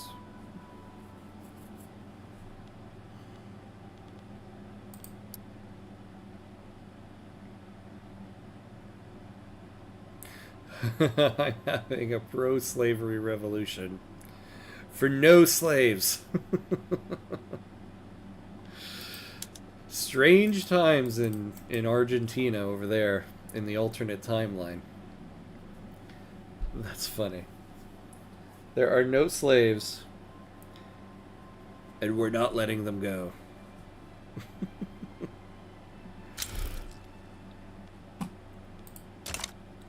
Man, people do not want to open these borders. Oops, apologies.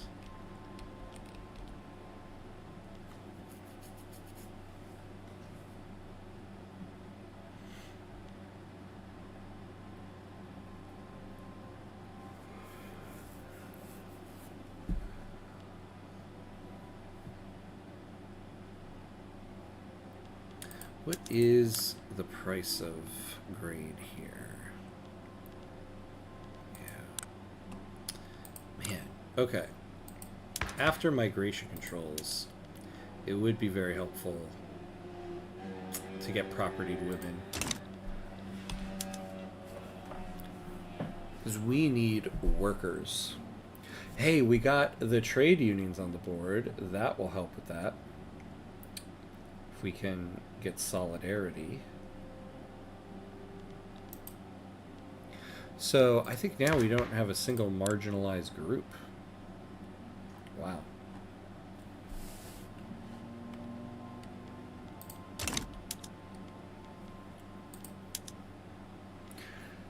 Alright, well good. Build up logging for us. Don't mind that. I don't mind that at all.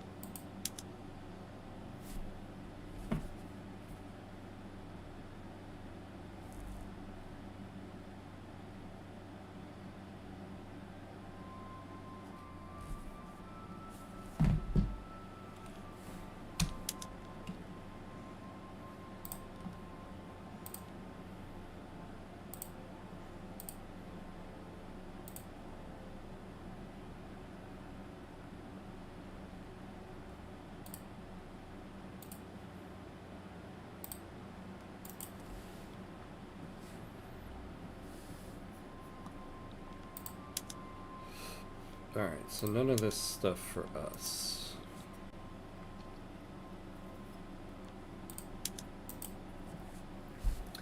Alright. So we're waiting for September 12th, so about a month left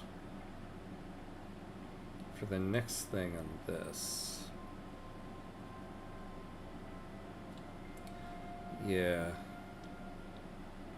It was looking good, but it's getting beaten up in the legislative process. I feel like if we can get this military shipyard, we'll start making some money.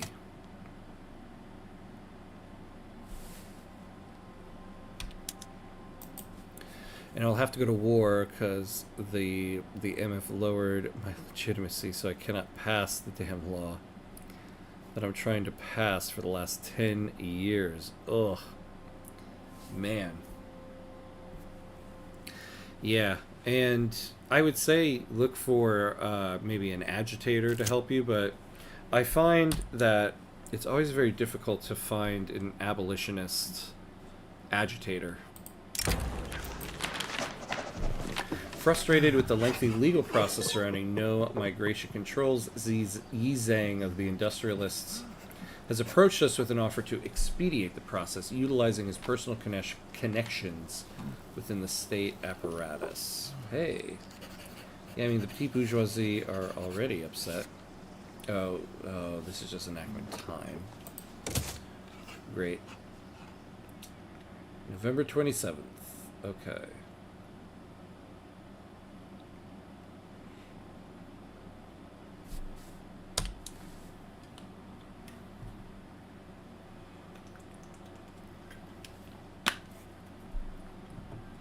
Well, we're getting to the point where we're going to want to sell a building again. Urban planning.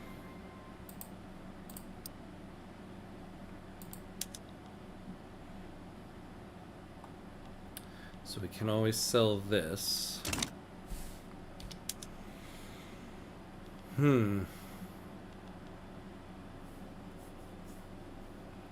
50 weeks. I wonder if it's worth just getting the iron built. Wait, what's wrong here? Yeah, see, iron is always going to be very expensive, though. We don't even have the workers for it now. So, yeah. Yeah, I don't know if going to iron frame buildings is advisable in the Qing market here.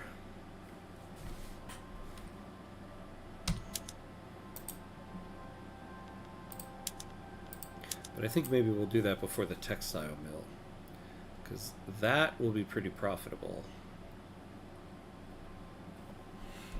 Although, in terms of our liberty desire, what are our unfulfilled buy orders? Yeah, clothes are a big one. And so is grain. So, honestly, that will be the next one. And we really do need to get these things profitable. Alright, let's sell that building.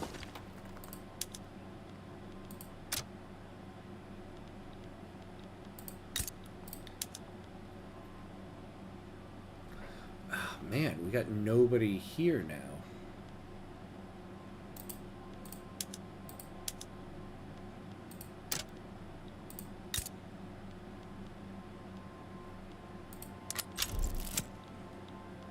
Oh, man. Migration controls, you are killing me. You are absolutely killing me. Just open the borders, people. What are you afraid of?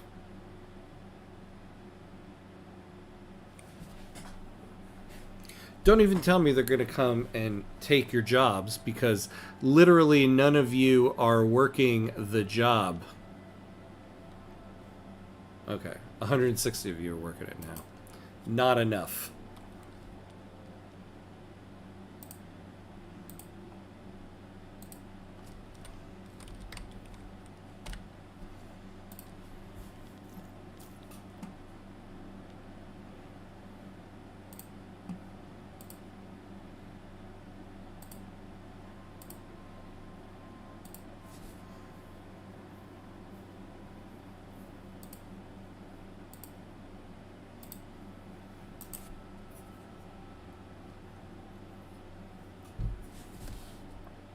Alright.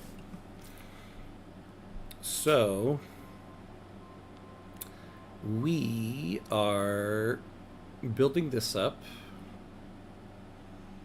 so that we can be a little less entangled in the Qing market. Alright, so we're at 75% mappy. It's not so bad. Much better than the 60% we were at before.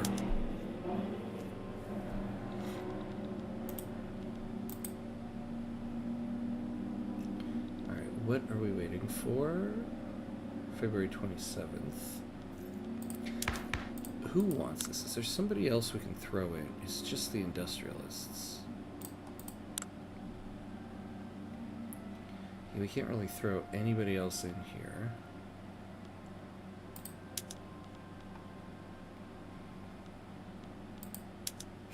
Yeah, they don't like that. How are we doing on tech here? Romanticism.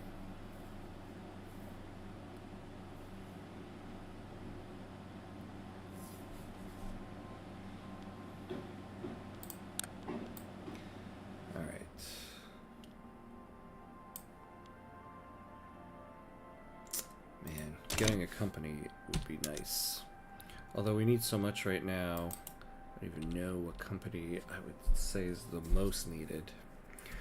I formed Rio de la Plata. Congrats. Congrats. Always a difficult thing to do. Welcome to the world, Rio de la Plata.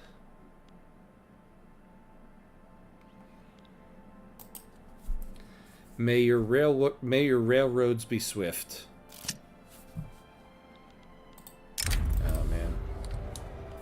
People living in Lanfang under dire conditions are afraid that the no migration controls reform will increase competition in the job market.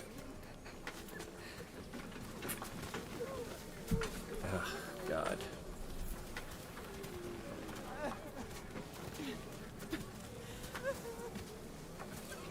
I don't want to take the radicals on this, to be honest. I feel like this is kind of a losing bet here. And we could just go for migration controls.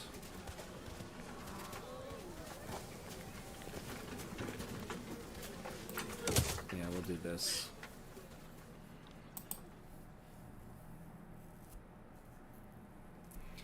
Alright. Let's cancel it. I don't want to incur any more penalties. And let's just do migration controls. People will like it.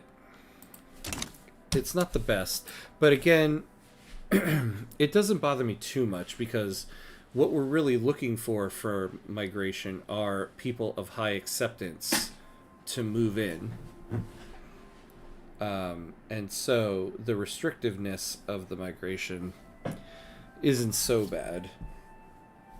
Though I feel like I sound like some current politicians here in the United States, so I feel a little icky because of that. But you know, it'll do for now. It'll do for now. Something I would love is a cap of workers. So when you subsidize a factory, only a set amount is hired. Oh my god, I would love to have that in the game. I know exactly what you mean. I want to subsidize the building, like this one, but I don't need 15,000 people to be working here. Yeah, I wish there was a way where it was like, subsidize it, where it hires to the point that the output has met demand. And then that's it. But yeah, like now I've taken like 16,000 workers from the state for this. A settable cap by the player. I mean, yeah. Yeah, I totally agree. It would be so warmly welcomed in this game.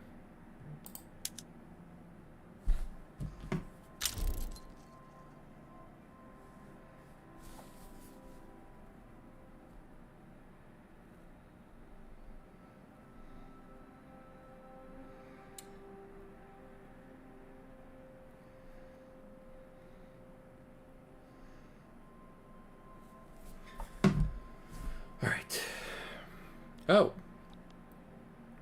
I missed it. All right. Oh wait, what am I talking about? Okay, never mind. Uh, I'm not saying anything right now. I was just thinking something incredibly stupid. I don't want to. I don't want to share. All right, we don't need to be looking at that. Private construction, still working on those tobacco plantations. Gonna expand the. Why are you gonna expand the rice farms? They're not profitable.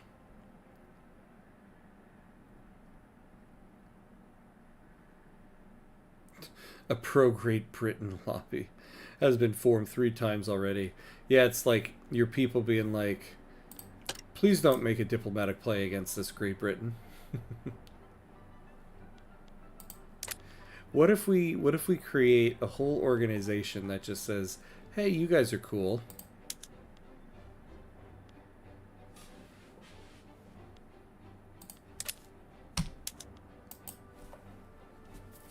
I have to say, so this episode, we did well in the first episode in terms of expanding into the non-Dutch East Indies states.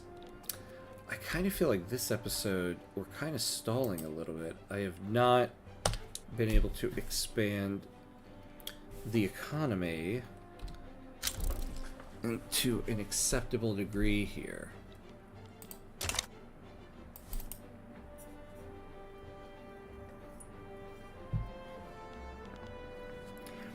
Though, look at this. We have the #1 with the highest standard of living in the world. Okay. See, that's why we need to get rid of these migration controls. People will move here. We would just open up our damn borders.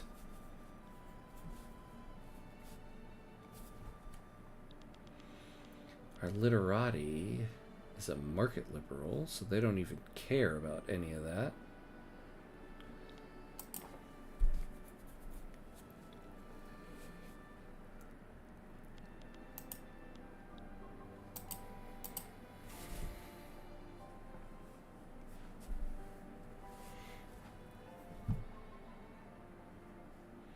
God, I wish Great Qing would get their iron under control here. Oh.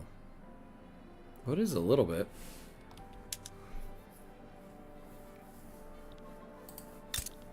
So if we can get these 2 iron mines built, we can switch to the iron frame buildings.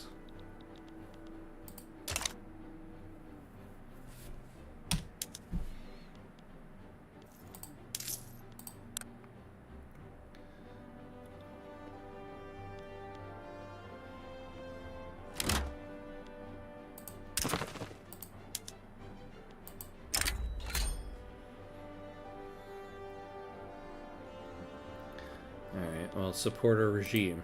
You won't do it. You won't do it. They didn't do it. Now we're up there. If we can just get... Yeah, if we can build these clothing and iron...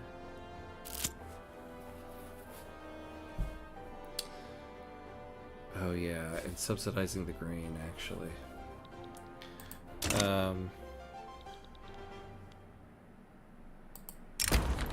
Claiming that the enactment of migration controls would affect the country's Bornean inhabitants in a disproportionately negative way, Bornean firebrands have riled their communities against the current law proposal.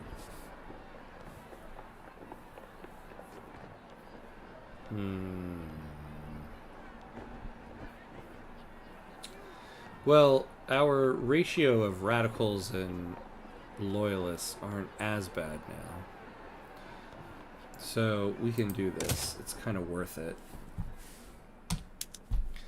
I want to get migration going while we can still hold this standard of living.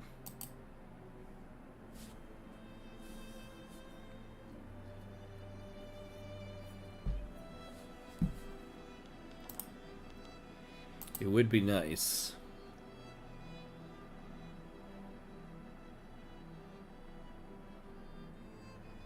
Everybody seems generally happy now, though. That's kind of a positive. Or at least not upset. Ah. And we got solidarity here. That's good.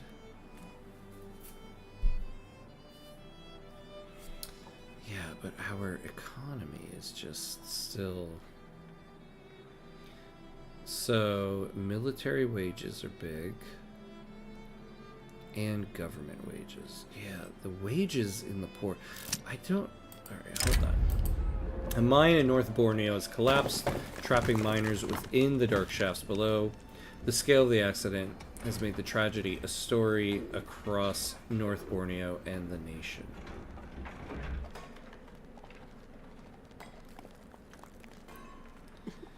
We don't need that. Maybe this. I would like to get the rural folk happier. But this will give us the least amount of radicals.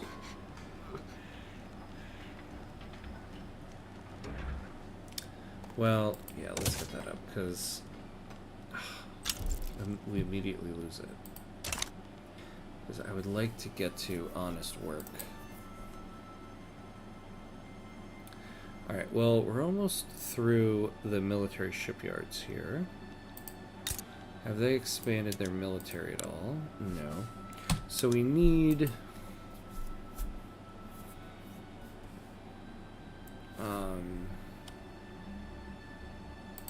7 ships.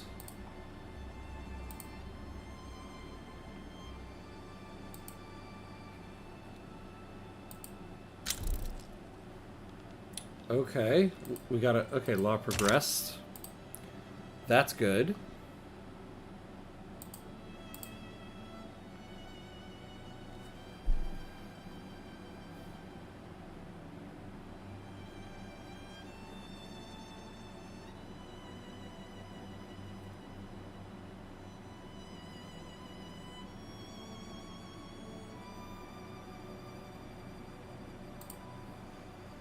So, not so bad there.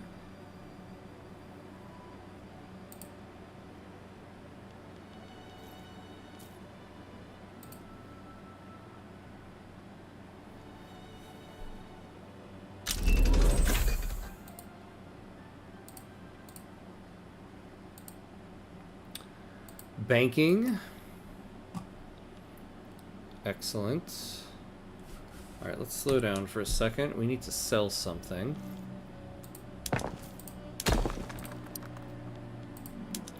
these are very profitable. So let's do it. Sold. You know, I haven't been checking that Ching isn't buying these things.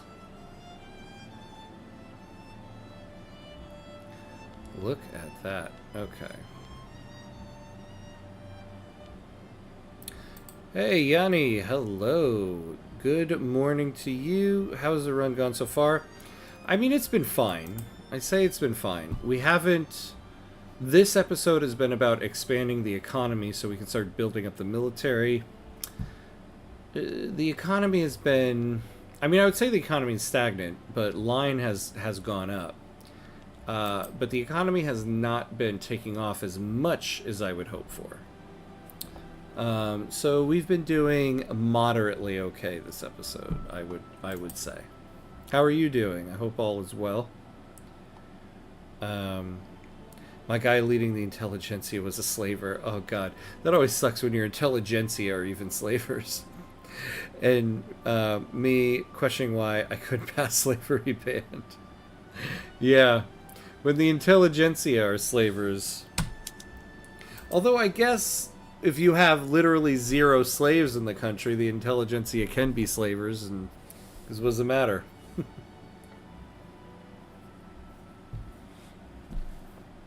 All right. So basically, where we're at right now, we've run out of workers. Oh, you know, that's probably why our standard of living is so high. Nobody is a peasant. So we've been trying to get no migration controls, it just wasn't working. So we're now going to go get migration controls so we can get off of closed borders. Hopefully start getting some migration from Great Qing and Korea so that we can get more people working. Ah, we're getting tech spread on law enforcement. Excellent.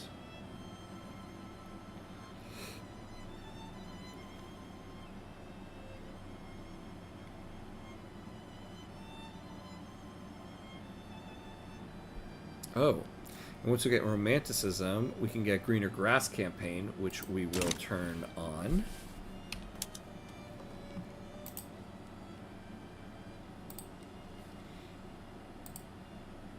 So that will be very helpful. Indeed. So that's kind of the strategy at the moment. We now have military shipyards, so we can actually start thinking about building a navy. Because the only way we're going to get Katai is to naval invade. Because our shared border is impassable. So, in order to land a naval invasion, since we have 7 battalions, we're going to need 7 ships. So, let's create our first fleet. Get ourselves an admiral.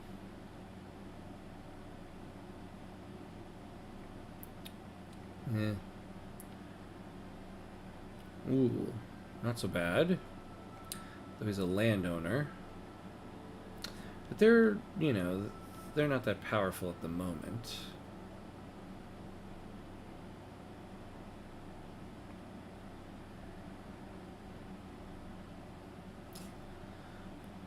This guy has aggressive interception. Yeah, I don't like that anyway, though. So Feng Ni will be our admiral. So frigates will get 1. They'll get 3. So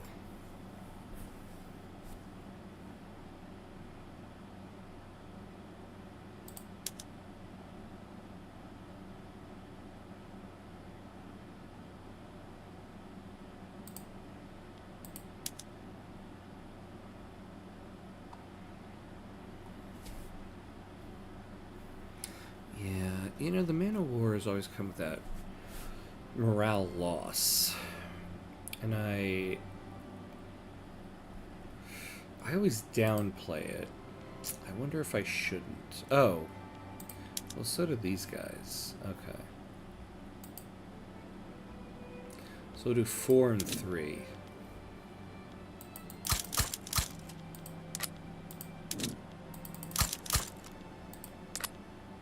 And that'll give us our 7 ships. I mean, this will be expensive for us, but it's what we're going to have to do in order to get Katai.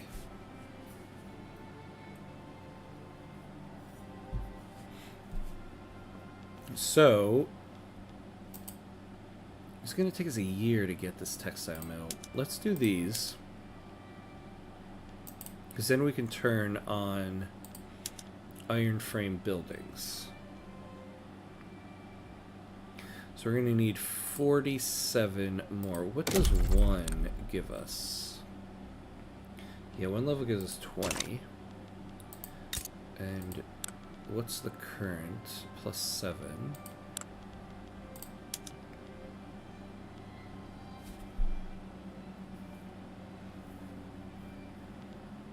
So I think...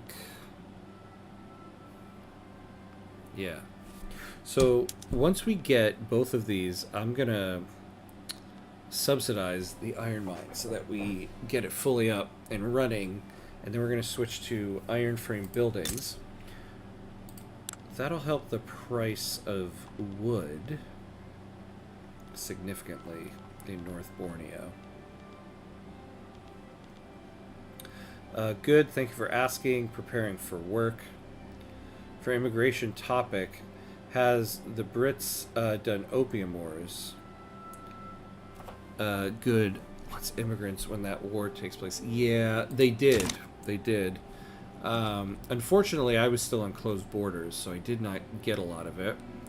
But it was, hurtful for us because we're in the Qing market and we lost a lot of access to it. So the other thing I want to do with our navy is basically it's these two sea nodes that keep us connected to the Qing market.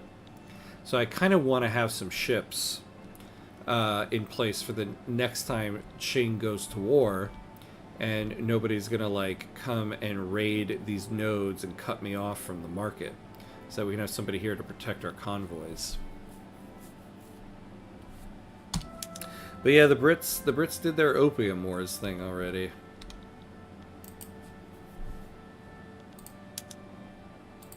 No more potential private construction. Ugh, you guys are killing me, this private queue.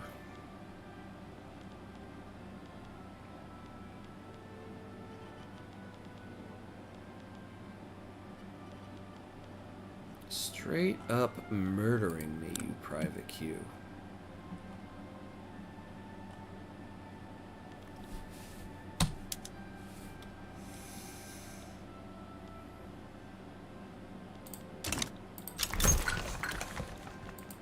The Free Trade Party. So what happened here? Finally, the industrialists and the literati split. I was wondering when that was going to happen. Though our market liberal literati is more in line with the industrialists, I would say, than anything else. I passed the cultural exclusion law. Ah, nice. And a week later, the president is Afro-Caribbean. Excellent. We call that progress. We call that progress. Yeah, we were lucky in this to start on this. It's still not helping us too much, though. Yeah, the nightmare of the slavers. The nightmare of the theoretical slavers. Since they don't actually own any slaves, they just want to own slaves. More pragmatically inclined members of the industrialists, currently opposed to the passing of migration controls, have offered to change their stance were they to be offered certain political concessions. Such concessions would not be popular with the trade unions. Well, I'm sorry, trade unions. You guys are just going to have to, like, suck it up. Because I really need this to pass. Don't ruin this for me, you guys. That's what I say to that. Party-affiliated newspapers have been proliferating during this election season. Publications associated with the Agrarian Party have been particularly effective in spreading the party line.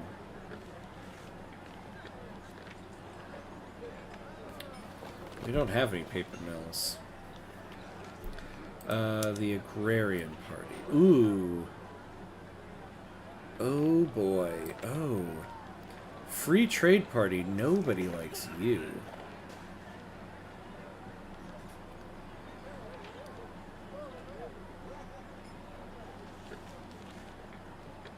Well, I'll give them momentum because the alternative seems to be the up-and-coming Conservative Party. So, let's take them. Having a supremacist coup, of course. The damn supremacist movement in every country. Such a thorn in your butt. Where's mine at?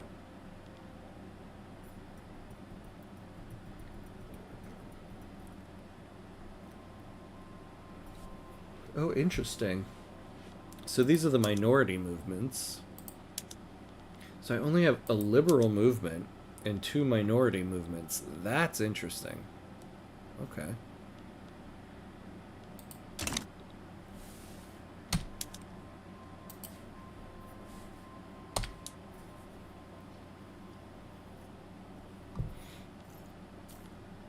Our budget is still not looking too great, though.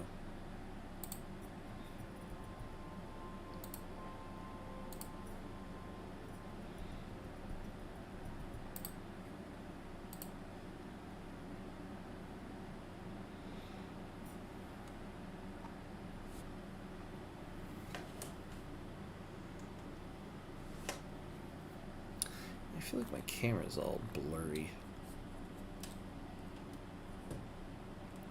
Why is that?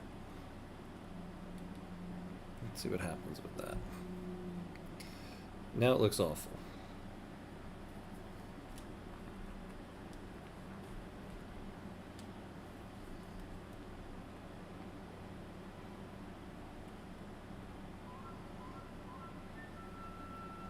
Oh, there we go.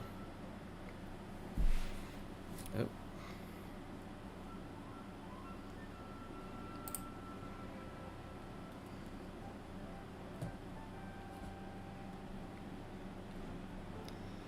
All right.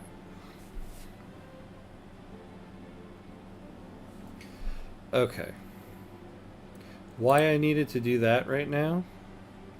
I don't know. Why does the country need to have closed borders right now? I don't know. But they do. That's just how things work. All right, so let's get those borders open, huh? So we're waiting for March 31st. We're going to get these 2 iron mines so we can switch to iron frame buildings, get a textile mill because we need it, and then get our ships. Though, I am worried, you know, we don't actually need to have all of this.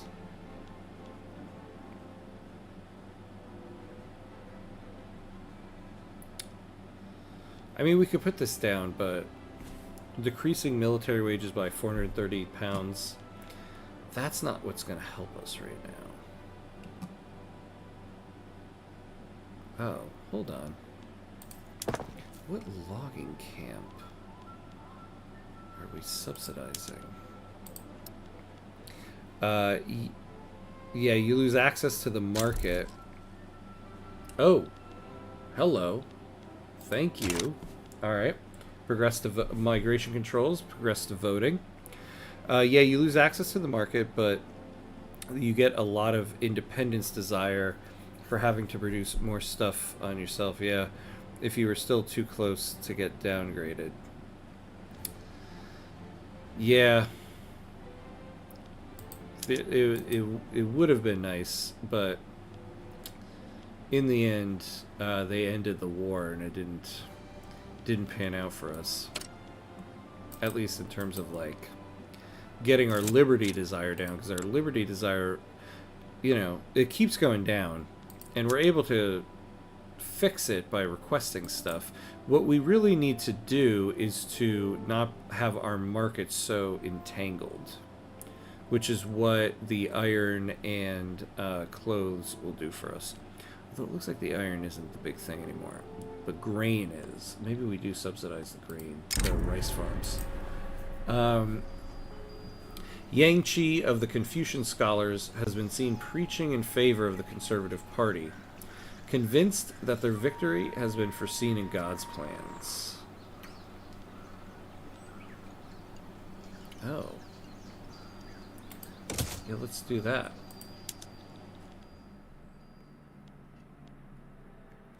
Free trade party, though.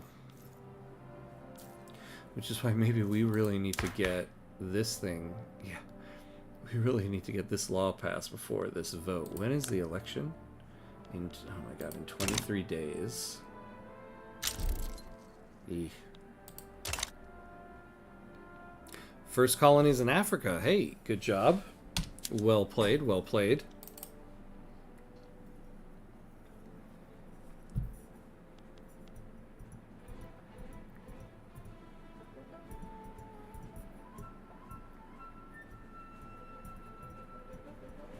Oh yeah, so I was going to look up why are the wages in our ports just so high?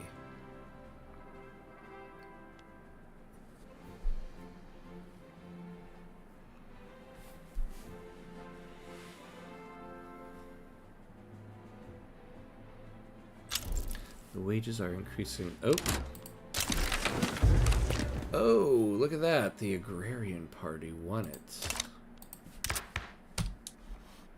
All right. Very interesting.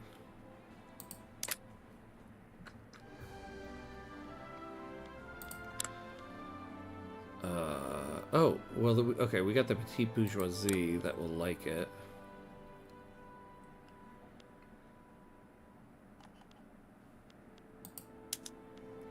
Yeah, they do not like those guys.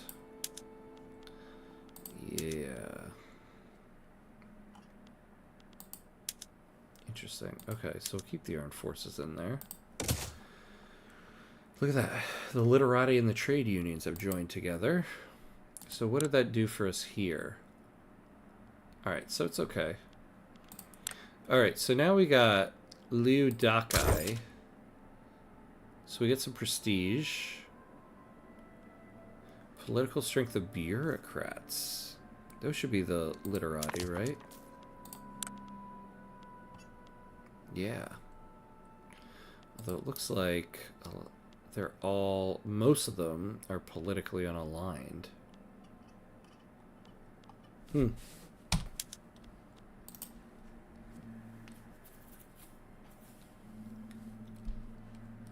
Alright, let's speed this up.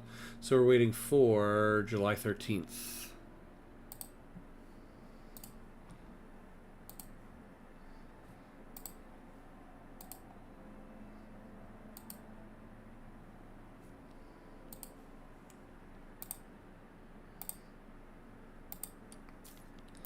Alright, give us some good news here.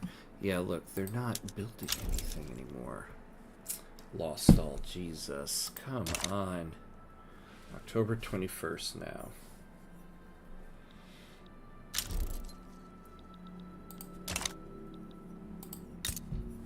Did we ever get those gold mines fully employed? No? Oh, man. So let's subsidize this. Because we need that minting. God, we absolutely need borders opened. Oh, look at this. I should have built the military shipyard over there.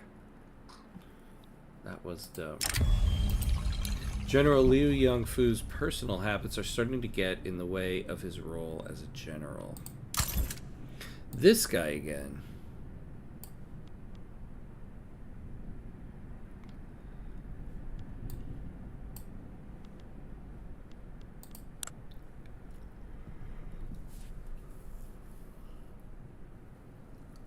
So he already does negative 20% morale damage. Yeah, just fire this guy. What, we're going to go to now negative 30% morale damage? Like, no. Goodbye, my friend. But now we need a defensive guy.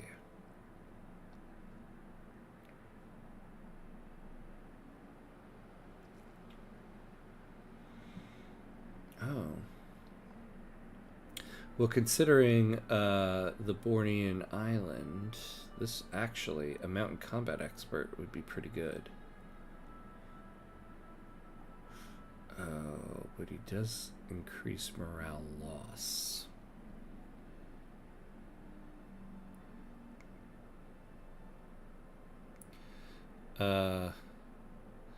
Oh, Paco, I shall leave to sleep. Happy industrialization. Yeah. Thanks for coming by and hanging out and chatting. I hope the rest of your Argentina run goes well. Yeah, and hopefully I'll see you again next time. The next time I'm on for Victoria 3 will be Wednesday night, is when I'm continuing this run. And the next time I'm on will be actually tomorrow afternoon with some Frostpunk. So hopefully I'll see you around again. But yeah, have a good night. Alright. So, Sun Q here, yeah. We'll go with this guy. He'll be our defensive guy for this army. And it's time to sell another building. We don't have any more industrial ones.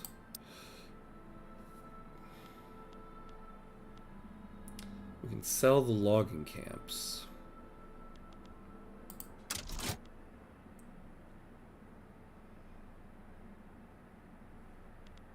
Hopefully Great Qing doesn't buy them. Although it seems like nobody's buying them. Alright. Inspired by the ongoing reform to migration controls, Sun Ki of the Literati has penned a vision for the future where borders are abolished altogether.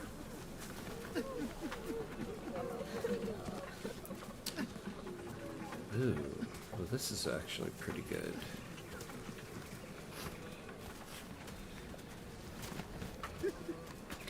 Yeah, plus 20%. Okay. So January 29th now.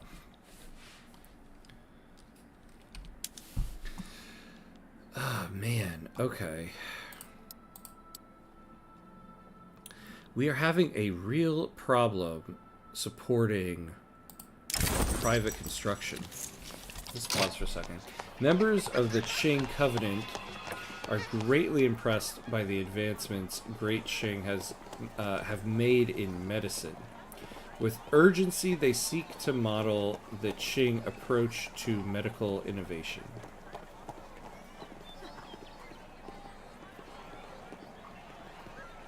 Who's in the Qing Covenant? The Armed Forces.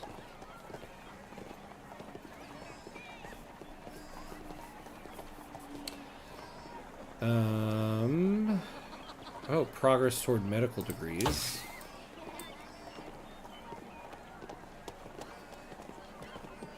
Yes, no, that is what we'll take. So, I hate to do this, but we might be at a point where we turn off, where we get rid of the construction sector again. Because if the private, I gotta figure out why the private queue is not building here.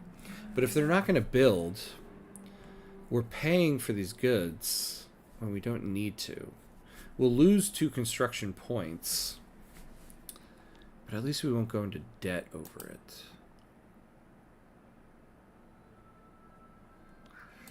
I hate to say it, but we gotta do it.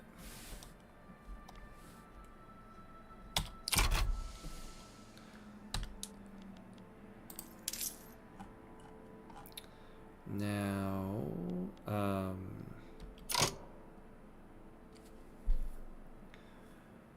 promote social. I hate to do this too, but we can get rid of that, and let's get ourselves. Oh, the consumption taxes, though. Oh yeah. We need 100.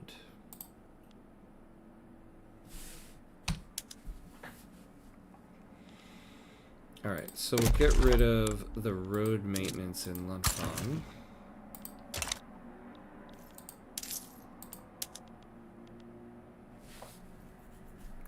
We can tax liquor.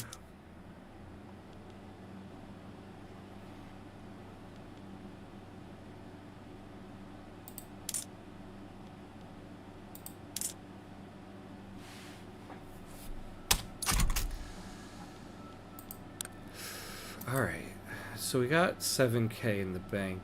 We're losing 680.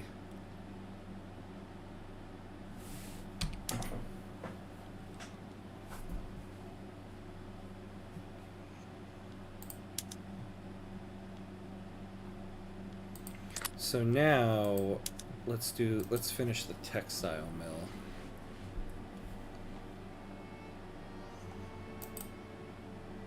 I have to say, this is the most difficult construction queue I've faced, in a long time. I find this very strange. Why we can't hold on to a construction sector. I remember it saying that AI won't build anything on there, and asked your advice on that. Hopeless, isn't it? And And then they finally build something. It's something useless. Yeah, I remember you saying that. I've been saying in today's episode here, I haven't faced this before where I don't have an infrastructure problem.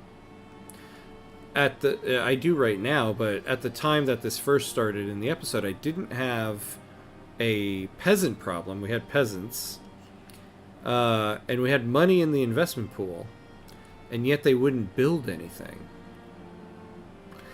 This is a new issue to me. I haven't seen that before. I've run into issues where the private sector stops building, but there's usually reasons for it, like you don't have any more infrastructure in any of your states, or nothing is going to be like profitable or anything like that. But I didn't have none of those issues were present, and yet they wouldn't build. I can't quite figure that out. It doesn't make sense. And it's killed our construction sectors because we can't withstand the full cost of construction. Why would that be the case?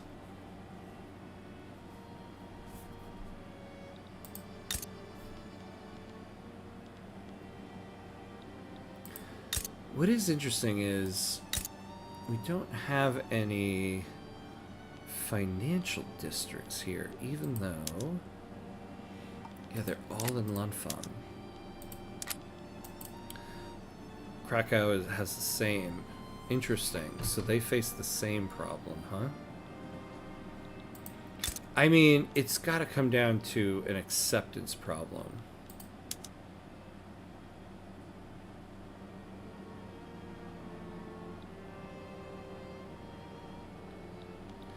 Like, the owners of this building, well, these are the employees.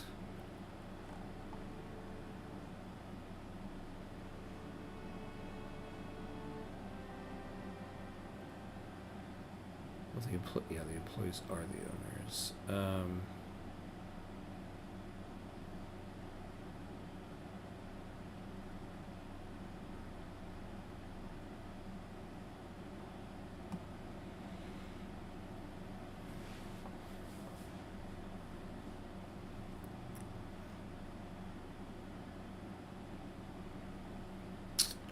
It's interesting.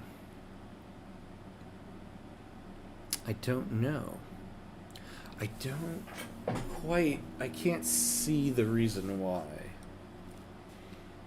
And I think it's telling that we have these financial districts in Lanfang, but not North Borneo.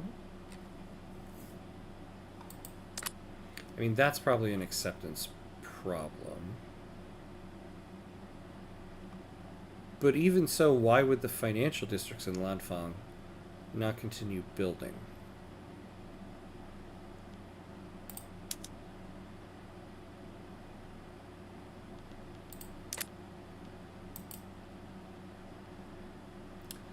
Why?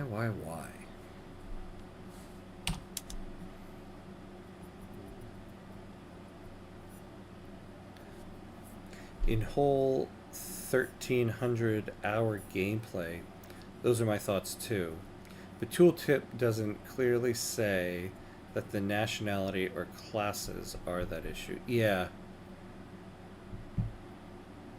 Well, I do think in order to own manor houses and financial districts, you need to have a certain level of high acceptance. And I do know generally North Borneo, we have like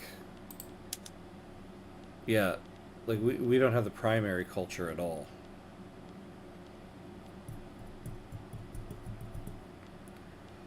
So everybody is like level 3 and below. Which, okay, so if we're looking at the financial districts,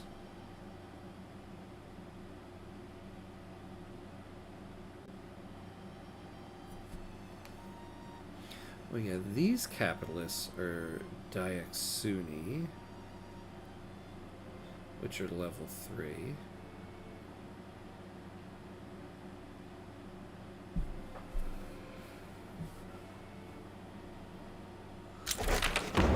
Well, great. Finally, we have migration controls. Thank God for that. And now we're absolutely going to go for...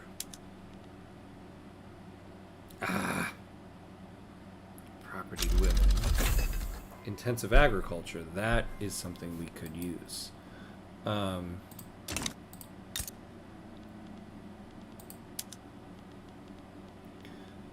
Yeah, so we're going to build some fertilizer plants there and a sulfur mine. What is sulfur in this market? God, there isn't any. Huh. Okay, so after this naval stuff, we'll build some fertilizer. God,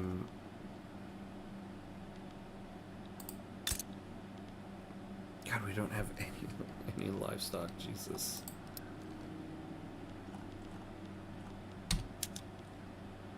All right.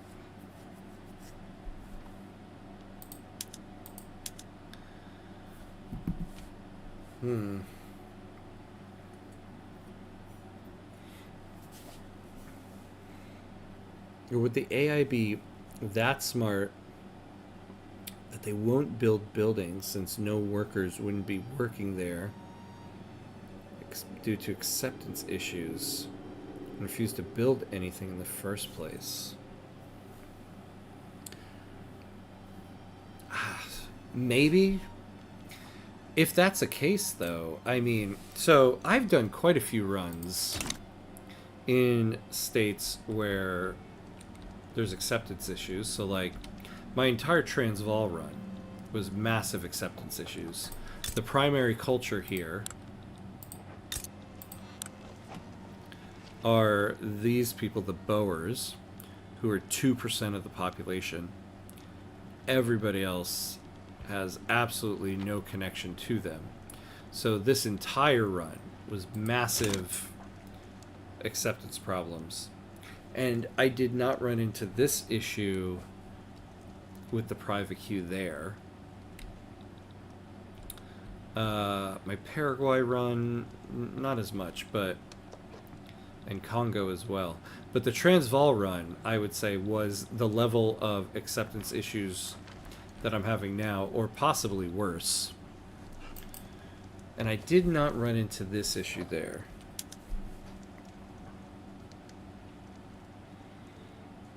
So, why now? Why would a massively funded investment pool not build anything? I mean, right now, the problem, too, is that I have no peasants. Oh, we actually... so we want to...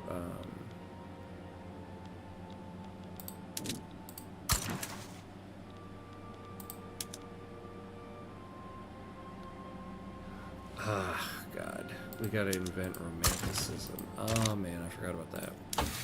Yeah, we gotta finish this before we do the Greener Grass campaign.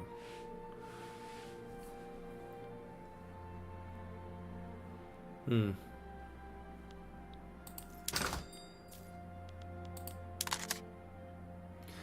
at that. Like, we can't even hire this up. And it would be massively...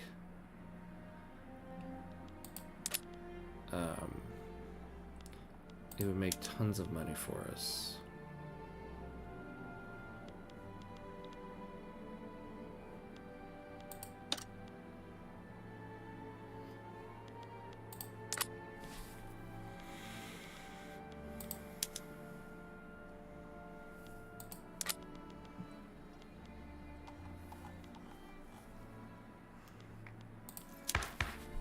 Well, now we can finally get agitators, at least. We can get one. A Democrat, a rural folk. Which we already have. Oh, wonderful. All right. Yeah, I really would like to do propertied women.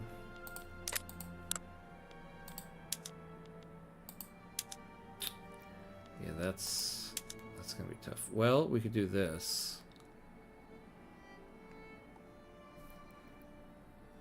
If you sell those buildings, it's the overlord who buy them, not your private sector. Yeah, except I have to say I'm kind of surprised. I've been very worried about that. But Qing hasn't actually purchased our buildings. Like, let's take a look here.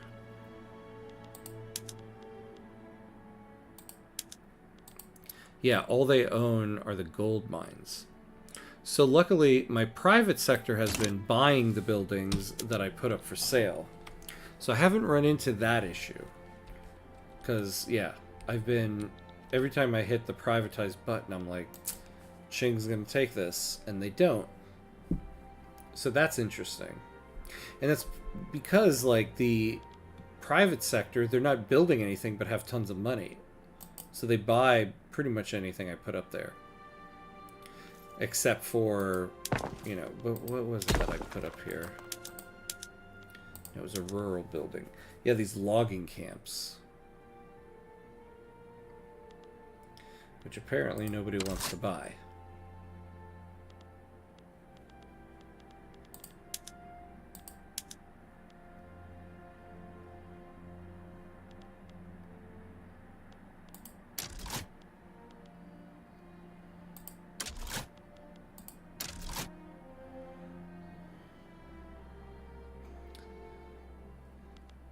Actually, no, not the iron mines. Eventually we'll want that company.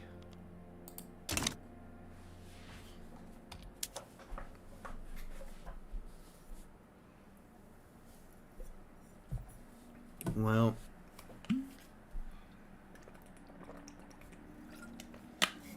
I think we've reached a good stopping point for the night.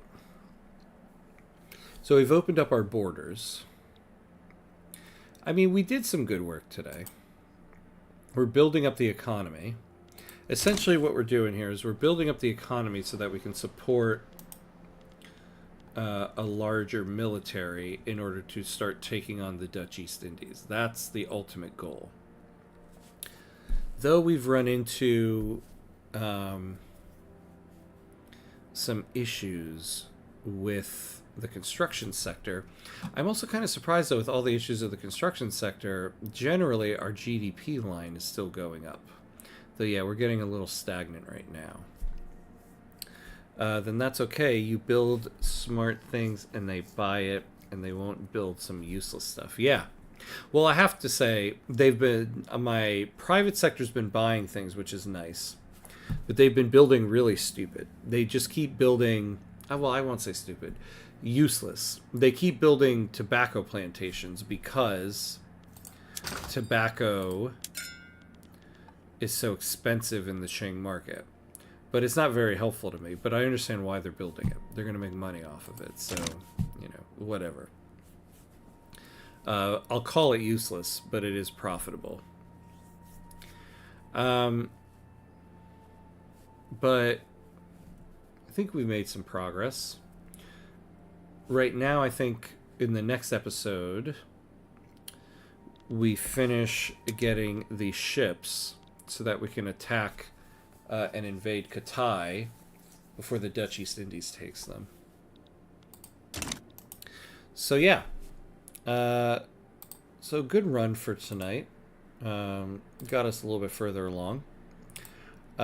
So as always, thanks to everybody who's watching along. Yanni, thanks for stopping by as always. It's always nice to chat with you while we do this run here. Especially to chat with somebody who's already done a Lanfang run. So it can give some insight. Since it's proving to be a unique and interesting run here. But yeah. So the next time I'll be doing some Victoria 3 will be Wednesday night. We'll be continuing this run. But the next time I'm on will be tomorrow. I'll be continuing the last autumn in Frostpunk, the first one, the first Frostpunk game.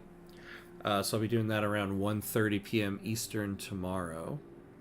As always, if you aren't following on Twitch or subscribed on YouTube, consider doing so you get alerted to the next time I'm on. But other than that, yeah, thanks for watching, and have a good night. And as always, be awesome. Thank you for the run. Have to watch the early start of the video today. Yeah, check out the VOD. Always nice to have somebody checking out the VOD afterward. Yeah, so yeah, hopefully I'll see you again when we do this on Wednesday again. All right, good night, everybody.